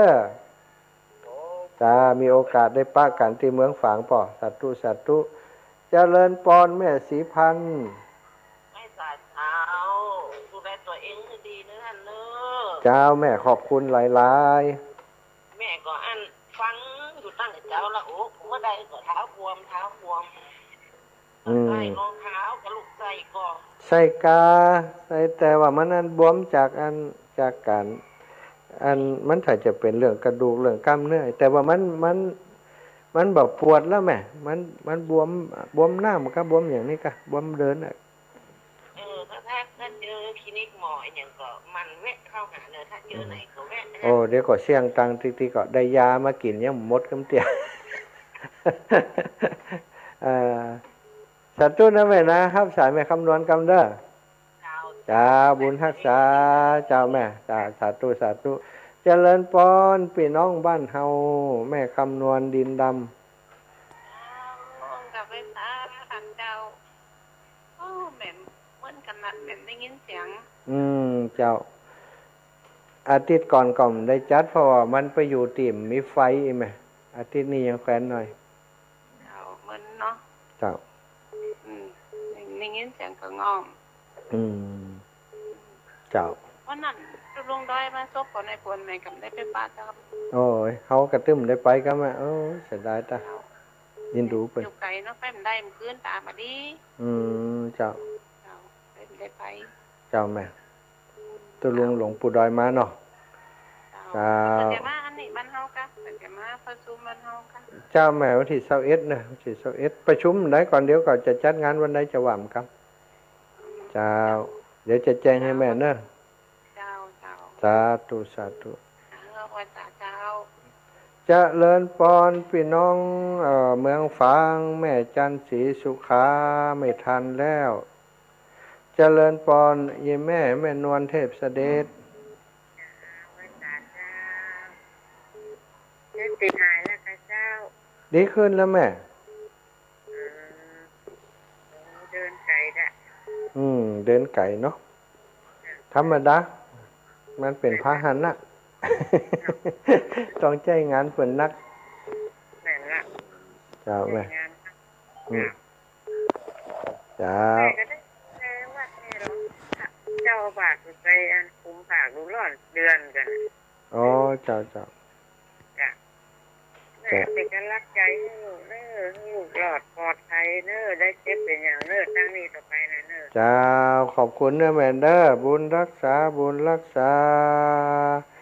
เจริญปอนแม่จันศรีรับแต่แรกออกรายการแล้วกินบวมอันนี้ดีขึ้นแม่ดีขึ้นได้ทายาได้กินยามาก่อนนี่ละอยู่ตัวละมันบวมเพิ่มแม่ก็บวมข้างขวาแล้วก็วันนี้จะไปหาหมอความปวดจิตข้างซ้ายมันเป็นอย่างถ้ามันปกติอย่างข้างซ้ายก็จะเน็ดอันนี้เป็นบวมข้างขวาวะแม่ก็บวมข้างขวาเนี่ยข้างซ้ายบวมเจ้าเป็นอย่างเดียวกันนี่เห็นแบบกันกะบวมอย่างเดียวกันก็ต้องในหูอ๋อเจ้าบวมข้างขวาข้างซ้ายบวมวันนี้จะไปฟังปวดตัววันนี้อ๋อเนี่ยสาธุนะแม่นะขอบคุณเด้อเดี๋ยวห้าสายแม่บัวพัดก่อนเด้อดูแลตัวเองมากๆนะเจ้าแม่เจริญปอนแม่สายทองก็ไม่แต่เจ้าพระมหาสิ่งชัดเจนดีเจ้าอยู่จังหวัดตรังเนาะอยู่แถวจังหวัดตรังให้ชัดเจนดีเนาะไปไกลนะเจ้าบ้านห้องก็แต่ว่าฝนตกร้อนนำไปอากาศต่างบ้านเฮาแล้วก็เมื่อก่อนก็ไปตัวเองขึ้นสีขาวนะคะ ท่านอาจารย์บรรยงนำไปนะอันวัดหาไทยนาเรียดเนี่ยเจ้าแม่อาจารย์วีระอยู่นั่นนะจ๊ะอ๋อมาได้แวะกันเป็นวัดเก่านะจ๊ะอ๋อมาได้แวะอีแม่มันเดินอย่างอีมันได้แอวอ่ะเนาะถ้าแอวก็เสียเวลาเดินจ้าโอ้ยดูเด้อที่ไหนต้นไม้ต้นใหญ่ก็พักไปเนาะจ้าเจ้าแม่พักไปเรื่อยๆใจเนาะจ้าสาธุบุญรักษาแม่สายทองขอบคุณเจ้าเอาเจริญปอนแม่สีทอนเจ้าจะไว้สัตว์เจ้าท่านมาหาอันนี้เสาใช้ประกัน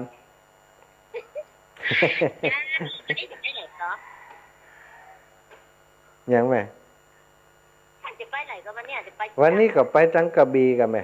ออกจากตังกับมุงกระบี่เจ้าเป็นทางคนไทยเนี่ยท่านกระบี่ก็พังงากับภูเก็ตแห่ง3 จังหวัด3 จังหวัดเจ้าขอท่านปลอดภัยเน้อเจ้าบุญรักษาอีแม่ได้บุญอย่างเดียวกันเด้อแม่เด้อเจ้าไว้สาเจ้าเจ้าว่าจะเดินปอนเจริญปอนแม่จันฟองปงดอนนี่คนบ้านเดียวกันเจ้าอีแม่ของกระถาตัวลุงก็ได้ลูกอย่างก็ฝ่ายได้ก็ดิโลกัสมิงกระถาขอบจักรวาลเจ้าอีแม่เดี๋ยวถ้ามีงานเมืองปานก็ไปแอวเด้อเดี๋ยวประชุมประชุมแล้วก่อนเดี๋ยวจะบอกอีแม่รอเทียนเนี่ยแล้วก็จะเอาไปถ้าจะต้านสองตีเอาไปเมืองปานด้วยจะห่มด้วยนะเจ้าสัตว์บุญรักษาแม่นะจะเริญพรแม่บัวผัด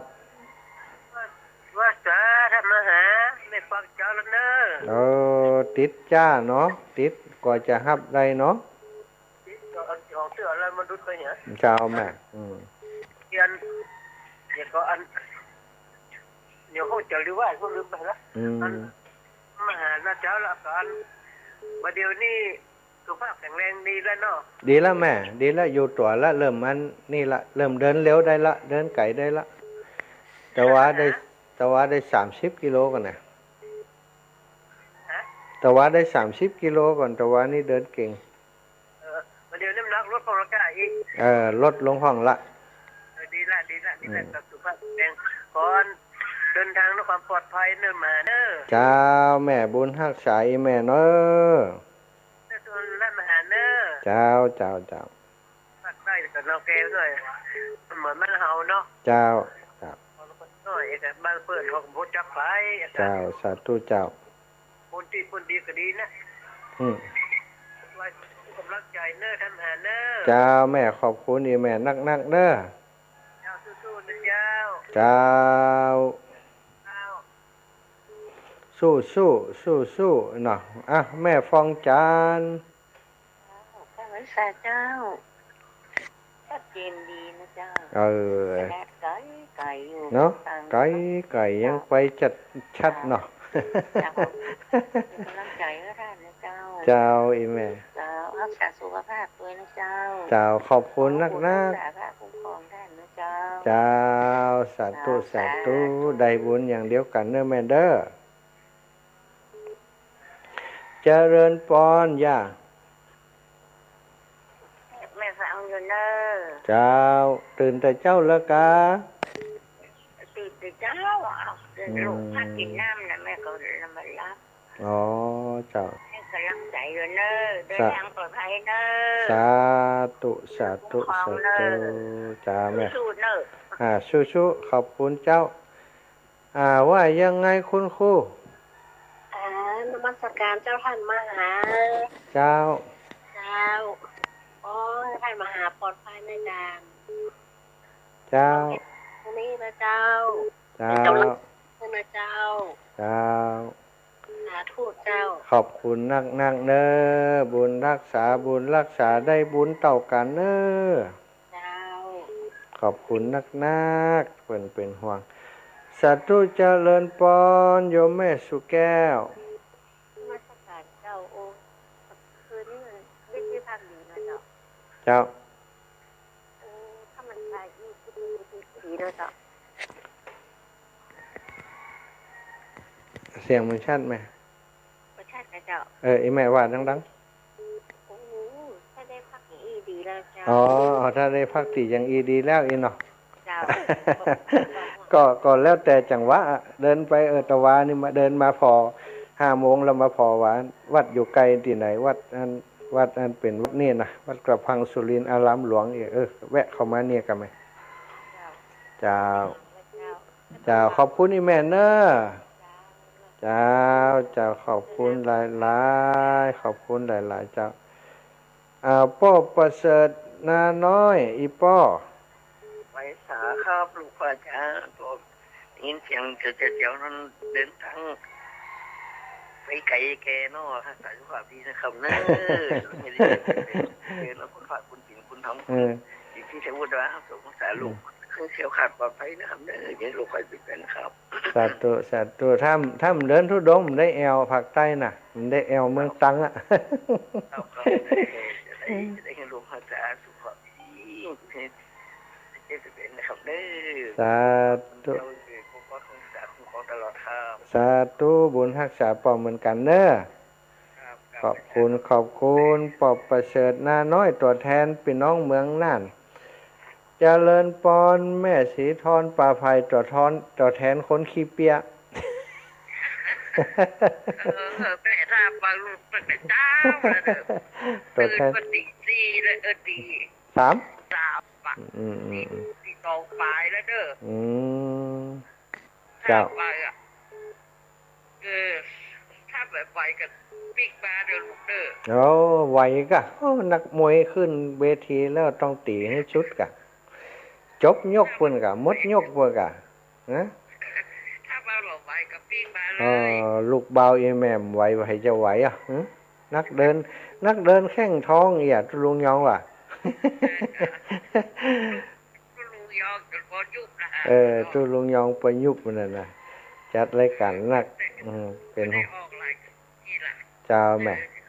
เขาคืออยู่ดีมีสุขเด้อเดินด้วยปลอดภัยเลยลูกเด้อสาธุบุญรักษาอีแม่เนอแม่สุทัศน์แม่วางเชียงใหม่อนุโมทนาบุญด้วยเด้อเจ้าแม่เดินทางปลอดภัยคุณพระเจ้าคุณครูเจ้าสาธุเจ้าเจ้าสาธุเหมือนกันบุญรักษาอีแม่เนอ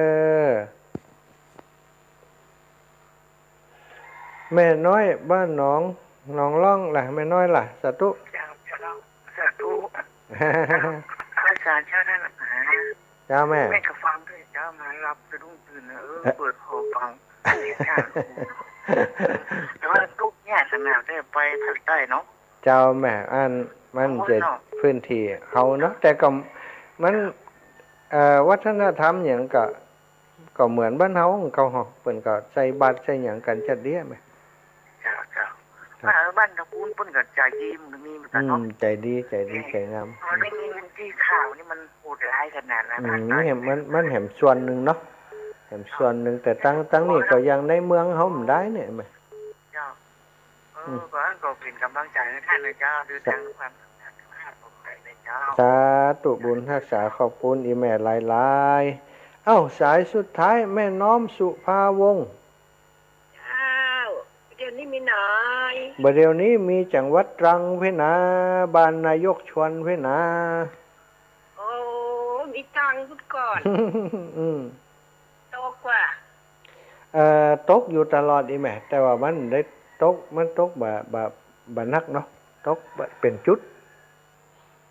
แต่ว่านี่แห่ธาตุฝนตกโค้ดีกะวันนั้นมาเจอกันกับกำกับเจ้าแม่เจ้าขอบคุณเด้อแม่เด้อบุญรักษาศรัทธาญาติโยมเวลาหมดเวลาแล้วก็ขออำนวยพรให้ทุกท่านติดตามรายการเนาะอยู่ดีมีสุขกันจุผู้จุท่านจุคู่จุคน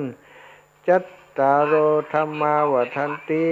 อายุวันโนสุขังพระลังอยู่ดีมีสุขกันคู่คนเด้อ